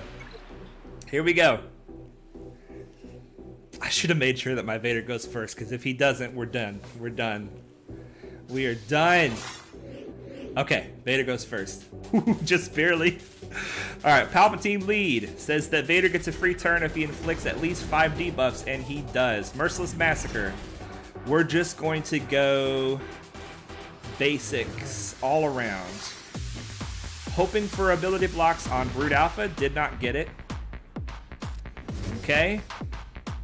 Hoping for an ability block on Poggle. Got it, that's good. So we have one cleanser that is still not ability blocked. Basic here, and a basic here. Now, we get another free turn here. Now we're gonna throw our Coiling Blade. This is not gonna kill him, but it will hopefully give Thrawn enough turn meter to go from there. So here we go. Turn meter for Thrawn. Oh no, Tarkin, that's good. Ooh, that's good. We can get the turn meter reduction. Do it, Tarkin. Yes, turn meter reduction. That is so clutch. All right, I think Mara Jade is about to take a turn on her own. So we're going to fracture the tank so he does not counterattack against her. Sunfac may still counterattack. Let's start with Tenacity down first. Counterattack, and I'll tell you what. Let's do the AoE stun. Mara Jade gets to go again. Now, we got to hit some staggers to reduce the turn meter. All right, Palpatine, you ready to go crazy? Palpatine's about to go crazy. Basic, basic, basic, basic. Get him, Palpatine. Get him. Let's start hitting some of these other staggers. Basic. basic, or hitting these staggers so that the enemy loses all their turn meter. We're getting bad banners for this fight because I keep attacking people that are counterattacking. Bad, bad, bad. Okay, let's just basic until Brood Alpha is dead. Why not, right? This is the power of Mara Jade and Palpatine together. Vader decides he wants a turn. Let's go ahead and put some ability blocks out there. Vader, what do you think? Oh, got him.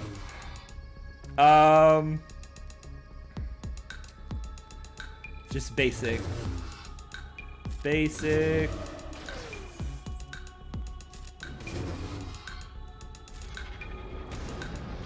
There it is. Bad banners, but we got it. Yeah, Thrawn can recover. Coleman Traber, I played that bad. I was just having too much fun with those Palpatine basics. Too much fun with that. All right, that could have gone better. That could have gone better. Palpatine OP, Mara Jade OP, yes, absolutely. A lot of OP-ness on that team right there. We were under-geared, but we made it happen. All right, now the Nightsisters. Nightsisters can be really problematic, you guys. For a lot of reasons. For a lot of reasons. They have the lead. Nightsister allies have extra potency and extra speed. When a Nightsister ally uses a special, they inflict plague. Which can't be evaded. When an enemy resists a detrimental effect, Nightsister allies gain turn meter. When a Nightsister ally uses a basic ability during their turn, a random defeated Nightsister is revived with 50% health, called to assist, and then immediately defeated unless the enemy was defeated. The revived ally can't be revived by this effect again until the end of the next turn. Okay, so what this means is they have a lot of revives on the team. They can revive just by killing you. They have revives with Daka. This team is low gear, but this team is scary. So, yeah, Brian Thompson says, Mara puts in the work. She does. She does. She does.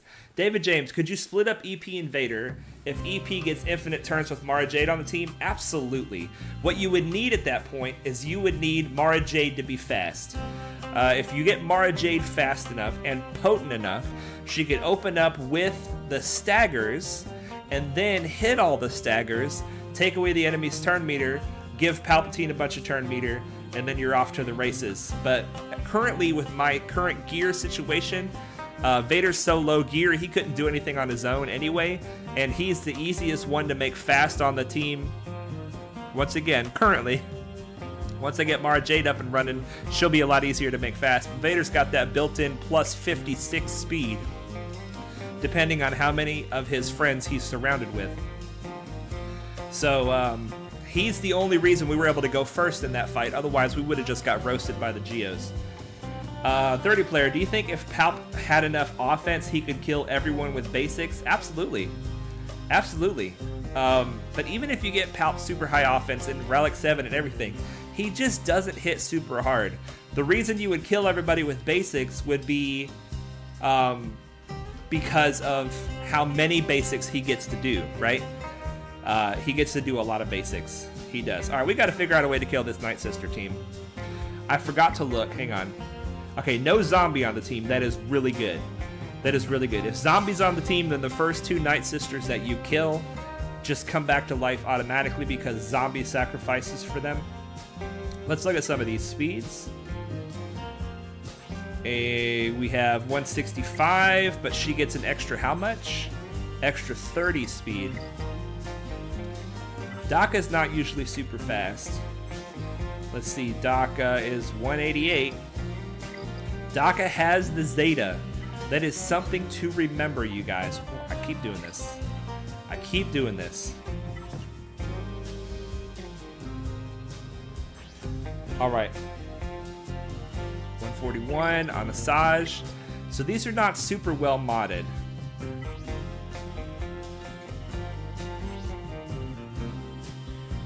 It's not super well modded, but still problematic. Okay, now here's the thing about Daka's Zeta, you guys. I'm not sure where it is. I think it's here.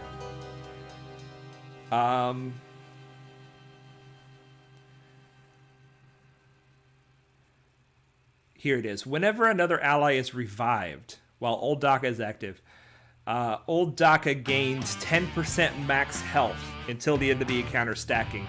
Well, under Talzin lead, a defeated Nightsister is revived and defeated every time somebody uses a basic if they're already dead. Well, every time a Nightsister ally is defeated, or any ally, Old Daka gains 50% turn meter. So the Nightsisters using basics gives Daka tons of turn meter and reduces the cooldown of her resurrect so that she can use it again very soon. The Nightsisters are a bonkers team. I really want a Nightsisters team myself. I've always wanted a Nightsisters team. And they're in the plans. They are in the plans. 30 Players says, that seems super fun. Show them the full power of the dark side. Yeah, Palpatine low gear, Mara Jade. Watch out. She's good. He's good. They're making it happen. All right, we got to figure out how to kill this team. If we don't have healing on our team, then they are going to put plague on us, and that is going to spread and give us terrible banners, or just kill us outright. Now we got a lot of stuff in the tank. I was expecting him to put some of his very good teams on defense. He may still have a really good team in the back, but we got to clear this without using our Geos, so that we can use this maybe on his first order in the back.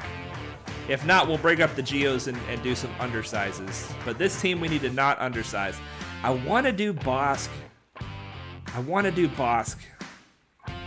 But it can be really hard to heal the plague.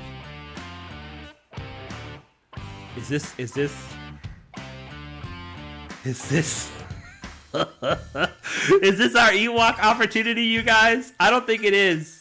I think that our Ewoks would get roasted by this team. We'll use the Ewoks up north. It would be super fun to use the Ewoks. How fast are they again? I really want to use the Ewoks. We don't have the Omicron. If we had the Omicron, I would consider using the Ewoks here. 165 plus 30, so that's like 200. And my Ewoks. Do you guys want me to use the Ewoks on this team? I want to use the Ewoks on this team. I feel like it's a terrible idea. How fast is my Paplu? So 200 is the number to beat. Paplu is sitting at 186, so with his extra 25% speed, he will go first. You guys say bounty hunters. Yeah, bounty hunters. I don't know. If I get a couple of you guys to tell me to use Ewoks, I'm going to do it. It would probably lose us to Grand Arena, but we might lose anyway. I mean, what's the point of Grand Arena if you're not having fun, right? Ewoks can beat it. Coleman Travers says Ewoks can beat it. Probably. All right, I'm gonna drink some of this water. Anybody else want to weigh in here?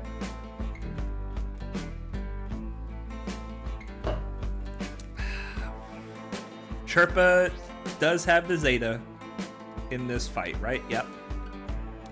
Yes, he does. You don't count. You're a bot. I don't care what you have to say, bot. We got a bot in here trying to put weird things in the chat. Let's see here. Move that. Okay, Ilya says, I got a question. Does demoralize count as a debuff? I heard it does not. I do not know the answer to that question. I would assume yes, but if you heard that it does not, then you know what? It does. It does, and I can confirm that it does. Because I used to run in Galactic War, when I first started, I would run Gideon with Crew. And Crew on his basic taunts if he uses his basic on an enemy that was already debuffed. And I would hit them when they had demoralized, and it would count. So yes, it does count as a debuff for Crew. I don't know if it counts as a debuff for everybody.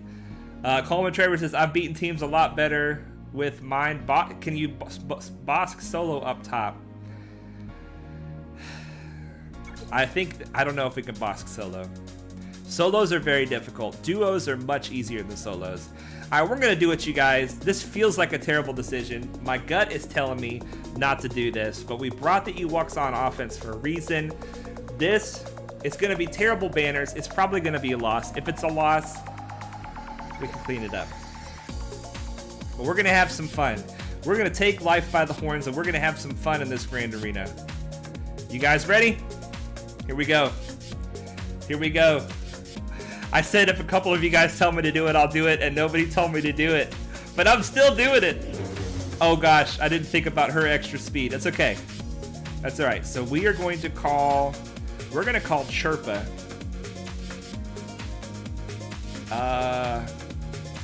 We're gonna call Chirpa, and we're gonna attack. We're just gonna attack. Gosh, who do we attack?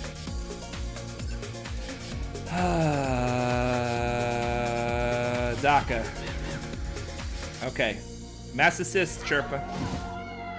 Yes, let's remove Daka's turn meter. Yes. Yes. Alright, turn meter for the team, Wicket. Let's call Elder to assist. Yes, yes, yes.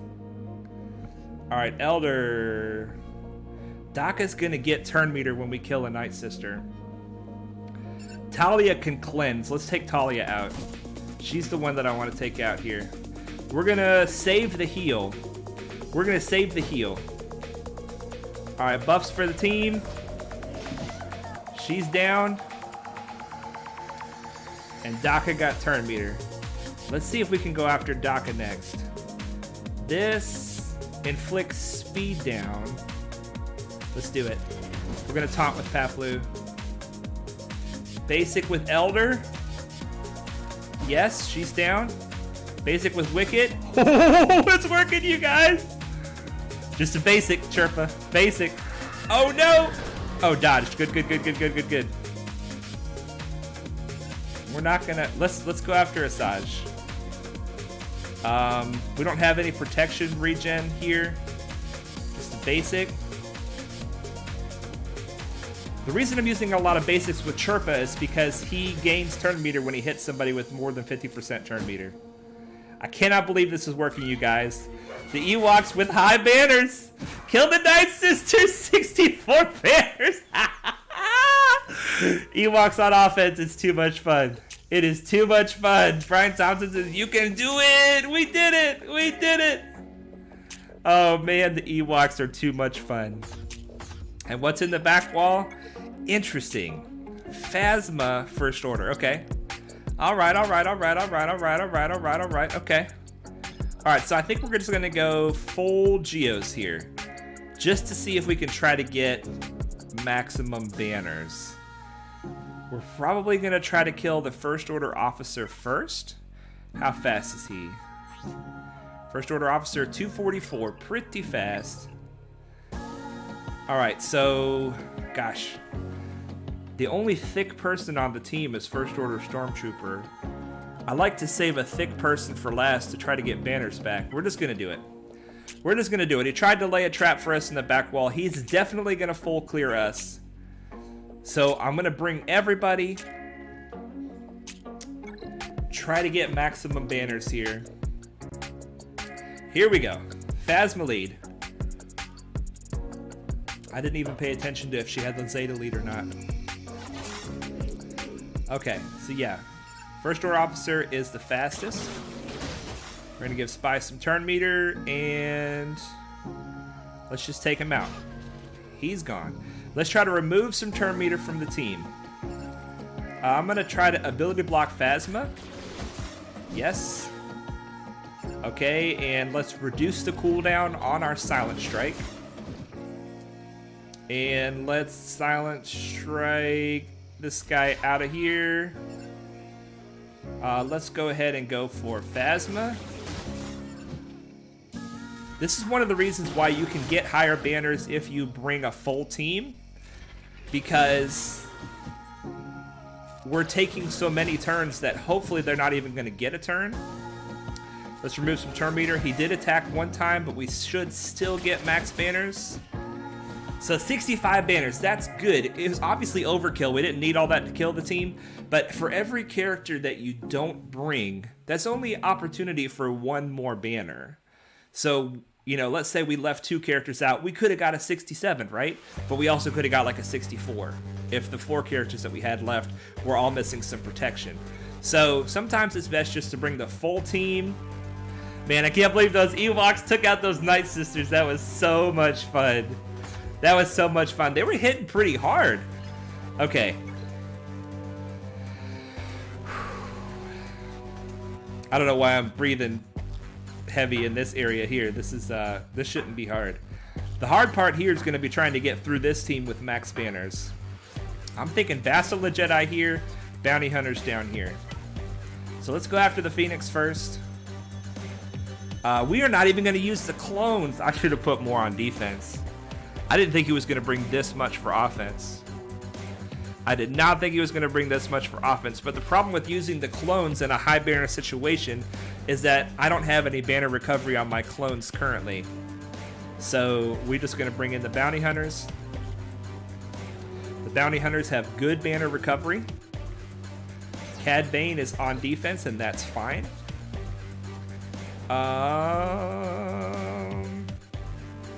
I could bring Watt.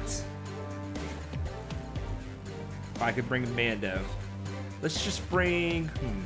Watt doesn't have any banner recovery. So even though Mando is much lower geared, I think that the banner recovery we can get on him because he is a bounty hunter will be superior. Now this is a janky bounty hunter team. This is not the best bounty hunter team by any means, but I think it's going to be plenty to get through this Phoenix squad. Doesn't Shock T recover protection? She does have one ability where she can cause herself and one other ally to recover protection, and it may be that that's all that it takes. But it may also be that everybody takes a little bit of damage. She also has banner recovery in her leadership ability if it's stated. Any attacks on a turn give everybody health and protection, but I do not have that Zeta. All right, we're going to call Boba Fett for hopefully a double tap. There we go. Progress on the contract.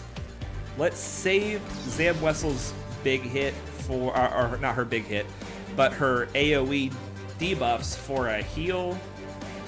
I think Bossk can handle a counterattack from these guys. Let's go ahead and put some ability blocks out there. Let's see if we can remove the source of counterattack here. Save the heal. Put out some more bombs. All right, just a basic. We're trying to remove their ability to counterattack so that we don't accidentally lose banners here. Our Mando is sitting there. Ready to go. Here we go. Disintegrate, you guys. Let's call the mass assist here. I don't even think we're going to need the heal. We're sitting pretty here, you guys. Let's give Bossk full turn meter. And that'll do. Max banners. Max banners. You'd say you'd 3-man that? We probably should have. We probably should have undersized. All right, I need to focus, you guys. I should have undersized that. I should have undersized that. You're right. I brought too many for that. That was way too many. Way too many guys. That's all right. All right, Bastilla Jedi. Why Bastilla Lead? Because of not losing banners. She doesn't have banner recovery per se, but she's got so many, so much bonus protection at the beginning that I'm gonna bring Shock. I'm gonna bring Shock for a little banner recovery just in case, and that right there should be enough. That should be enough for this team. We're gonna undersize this one.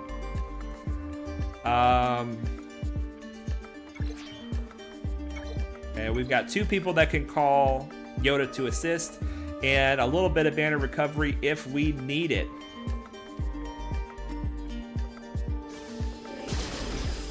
All right. So let's call Yoda to assist. There we go. And then Bastilla is going to call Yoda to assist. And then Yoda's going to spread the buffs. I should have stolen stealth before I spread the buffs. That would have been good. All right, who? Let's see here. Farm Boy Luke. He gone. Let's see here. This doesn't call a mass assist. It gives speed up to supports, which everybody's already got. So we'll just hold off on that. Take that away. Let's steal the stealth and a basic for turn meter. Can we get a stun on old Ben? Yes. All right, let's go ahead and spread what we got. More foresight. Just a basic. All right, let's go ahead and put a little damage on Leia. Get her out of here. Get Akbar out of here. And we will call Yoda to assist for... Yeah, his basic can't be evaded. I was like, how did he get through the foresight? All right, big hit, Yoda. Finish it off. There we go. 67 banners. Finally a smart play here. We probably could have two-manned that, in fact, with just Bastilla and Yoda. Better safe than sorry. All right, let's see. Here's the big reveal. What fleet did he put? Okay, it is not his Malevolence. He went full offense, you guys. He went full offense. Wow. Wow. But this fleet is still no joke. It is a no-joke fleet. A lot of relics on these guys. A lot of relics. This was the smart play for him. This is all going to come down to banners. If we could even clear this fleet. We got to clear this fleet. Houndstooth. Anakin. Ahsoka. Plo. Fives. Clone Sergeant. There it is. There's the team. Under Mace. You ready, Mace? Ready to show him what's up? Yeah, Bossk protection is not even going down. Yeah, Bossk is thick, man. Bossk is thick. How long is the queue for account review?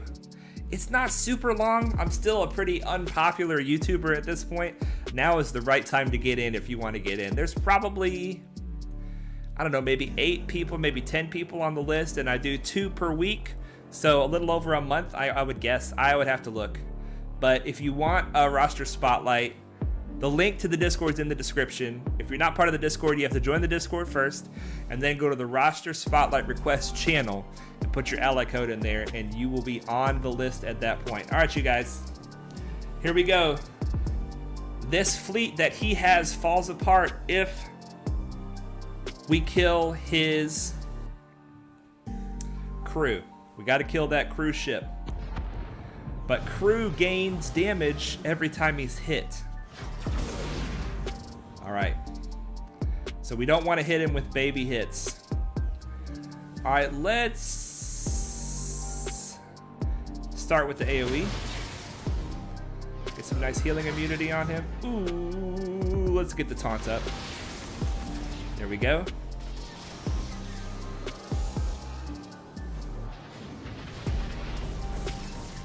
Ability block on Ahsoka. That's unfortunate. All right, we have to open up with this ability with Mace. This puts Valor on the team and helps Mace get going. Houndstooth is stunned. That's fine. We'll keep working on this crew. Crew's almost out. Ahsoka gets the revenge hit there. Who's he bringing in? Houndstooth. Okay. Ahsoka's dead. Anakin is upset. All right, we are not looking good here. We are not looking good. I feel like we have to save the heal for potential banner recovery.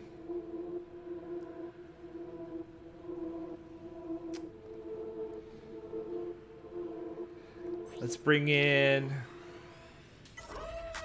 Fives. Now Fives is not going to get a... Oh, he is going to get a turn immediately. Okay. So I guess let's go ahead and do the big hit. Ooh, that did nothing. That did nothing. Man, that Houndstooth with counterattack is brutal. Let's get our taunt back up. Basic. We got to get target lock on that guy so we can clear the counterattack. With the counterattack, he's just going to take the target lock off when he counterattacks. All right. Shake it off. We can do this. We can do this. Let's refresh the taunt on Houndstooth. We've got a way to get through this Houndstooth with Anakin. We got to get Anakin's AoE here. As long as Anakin doesn't... Oh, man, he almost died there. He might die from that dot. Hopefully he does not. Come on, baby. Okay, now we got to hit him while he's got the buff immunity. I want to hit him while he's got buff immunity. We got to do it. I need to bring in the healing for Anakin, but we got to hit him while he's got buff immunity. It's not enough. Not enough.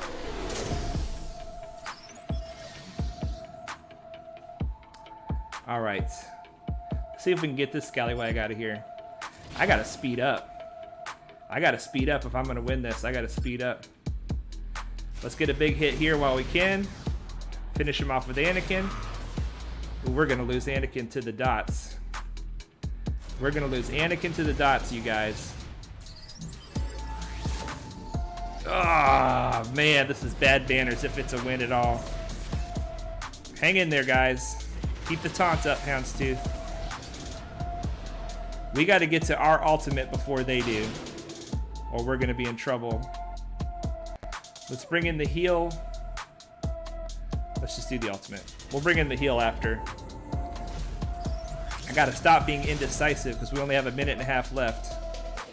Here comes their ultimate. Okay, we survived it. We survived it. All right, bring in the heal. Turn meter for the team. We got to work our way through this first order ship. Put the taunt on Houndstooth. They still have more reinforcements. All right, let's keep working this guy down. We got 1 minute left. Let's go after Vader. Keep going after Vader. Taunt back on Houndstooth. Taunt back on Houndstooth. Basic to finish him off. We got 42 seconds.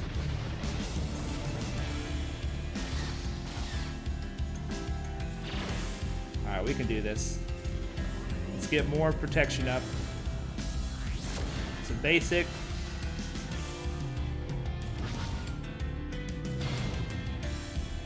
Just don't bring out another reinforcement, please. Just don't bring out another reinforcement. That would be really bad. Finish him off. Yes. Okay, bad banners. Oh, man. 62 banners is bad for fleet. But we got through it. And there we have the final score. Yeah, you guys are saying auto. I should have put it on auto, but it worked out. It worked out. Whew. Man. Almost certainly we lost this Grand Arena. I didn't undersize where I should have, and I think that his fleet stripped more banners than our fleet. But I'm proud of our Mace fleet for getting the job done there. That was good. That was good. Never mind, you got it. Well played, sir. Thank you. I should have put it on auto.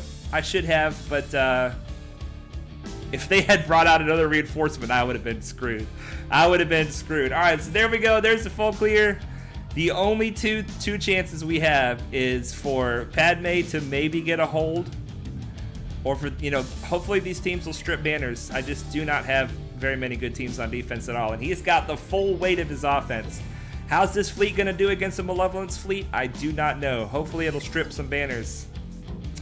But there we go. We had fun. I'm glad we used the EWOKS against the Nightsisters. That's the number one thing that I'm taking away from this. I'm taking that away from this because that was a lot of fun. That was a lot of fun, you guys. We did a Mara Jade character spotlight. We did a SLP Pancake face roster spotlight. We did our Grand Arena. We did our dailies. Let's see, are we done with our dailies?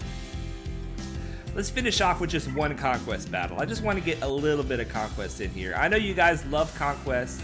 It's the best. It's the best game mode. So I know you wouldn't be complete without a little bit of conquest. Do we have anything exciting here? Nothing exciting. Let's just see. I think I decided to go north. I learned that you can deviate from the hard path in each segment. and still be okay. So in this case, staying on the hard path gives us the choice between two of these. I never use those, so I'm not worried about that. So in the segments that end in the Jawas nodes, I'm gonna deviate from the hard path. And then once you get back here, you can get back on the hard path again. Does that make sense? So the only time that getting off the hard path hurts you is within that one segment of the conquest. And I think that I decided this is a good bit easier here. What feats are we working on in this sector? I think we're still trying to get the ability block fleet. Coleman Traver says, best game mode? That's a weird way to spell boring. Oh my gosh, dude. No love for conquest. No love for conquest. All right, sector 4. Looks like our music stopped on us. Let's start it back up again. I guess it can be boring. I personally enjoy conquest. I do. All right, so we still have to get the ability block feat, and I'm using the Geos to get that. The problem is the Geos are killing things so fast that we're not getting a lot of ability blocks out there. We just aren't. We just aren't. Bronze Beauties, let's go. I've got the massively overpowered disc on, and I have every time an ally attacks out of turn, all allies gain 4% offense. So the Geos stack damage really fast. They stack damage really fast. Okay. Let's go ahead and go for Bossk first.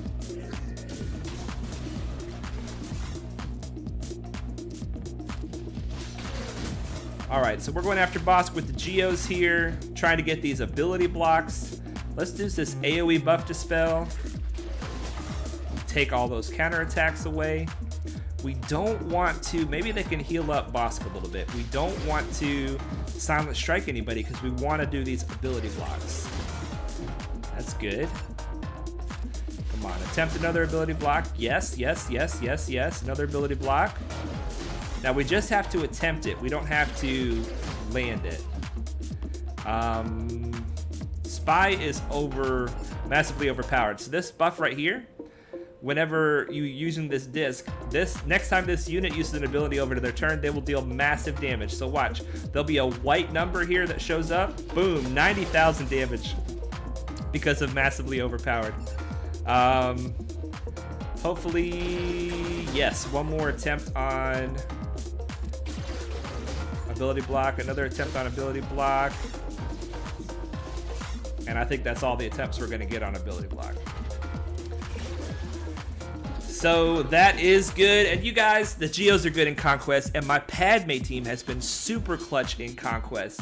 The Padme team is just doing really well. Between the Geos and the Padme team, you can defeat almost anybody in the normal Conquest. Let's just do one more. That is the Nightsisters or I'm gonna do the Nightsisters. Maybe I can get a little more ability blocks. Maybe they'll get some revives, and then they can, have more chances to ability block. Coleman Traver says, I don't even know what it is, but Conquest just demotivates me. I often sit at full energy, and I never do that for any other energy ever. That's interesting. That is definitely interesting. All right, we got to get the heal in here with our leader. We don't want to kill Daka, because we want Daka to get revives. All right, so we got the plague off of us. Ooh, that's good. She's thick. Oh, we're going to get a lot of ability blocks here. Okay. Why has Talzin got so much defense? More ability blocks? Oh, turn meter removal? Wow, that was like, we might finish it on this fight. We might finish that feat on this fight alone. I'm glad I chose it. All right, let's go after Asajj next. All right, just a basic will do. We also heal a bunch of health and protection whenever we attack on a turn, so that helps the Geos to stay alive. That actually helps, the Padme team stay alive too. They've got a couple of mass assists, and Ahsoka is constantly attacking on a turn, so that helps the Padme team too. All right, yeah, you got to get some, there you go. You got to get some revives so that we have more ability block chances. They're getting the stuns out there. I think we need to cleanse. Even though that is one less ability block chance. Alright, come on, Daka. You gotta survive this, baby girl. Oh, and she didn't get ability blocked. Let's go. Awesome. Daka keeps getting turn meter because let's do a buff dispel so we can get that girl out of stealth. We can go ahead and attack her maybe. There we go. More revives. All right, we don't want this to get too out of hand. We should probably finish this at some point because they're starting to get stacked up. All right, so what we're gonna do is we're gonna go ahead and take Daka out of here so that we can stop the revives from happening. Oh no, I waited too long, you guys. You see that? You see that? Dog got it. Dog got it. All right, let's see if the Brood Alpha can finish it. I don't think so. I don't think the Brood Alpha can finish it. I played around with the Nightsisters too long, you guys, and that's what happens. That's what happens. You get got. Well, still made progress on ability blocks as far as I know. And that's okay. You guys don't play around with them too much. There we go. We got our ability block feed, and it's worth it. It's worth it. All right, Brian Thompson says he experiences the same thing with Conquest. Well, hopefully seeing somebody else having a little fun with Conquest, it helps. And to me, it's all about these rewards, you guys. It's all about the rewards, and it's about, we just got crate, what is this, 4? I don't know which crate this is. Is that crate 5? That's crate 5. We just got crate 5 together on stream. I don't know if we'll make it to crate 6, but we're gonna try. It's the data disc, you guys. That's what's fun to me about Conquest. Taking the teams you normally have and supering them somehow. Somehow making them super powered. But anyway, I stream every Wednesday and Friday at 5 p.m. Eastern. We're going through our journey in the game, and we are just having a great time. Building our account, helping this community. We're just growing with this community, and you guys, it looks like the game might have frozen right here, which is perfect timing. Perfect timing for the stream to end.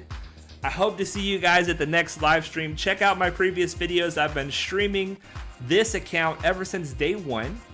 And I've got it in playlists. There's a playlist that shows level 1 to 85 if you want to see what I did when I was leveling up to level 85. The whole point of our account is to try to do well. Oh my gosh, did my whole computer... Is this a whole computer kind of thing? No, it looks like we're still live. We're still good. Okay. The whole point of this account is how fast can you grow as free to play. And I'm learning as I go of ways that we can do it even better. We will see you guys in the next stream. Thanks for joining. And don't forget that Jesus loves you.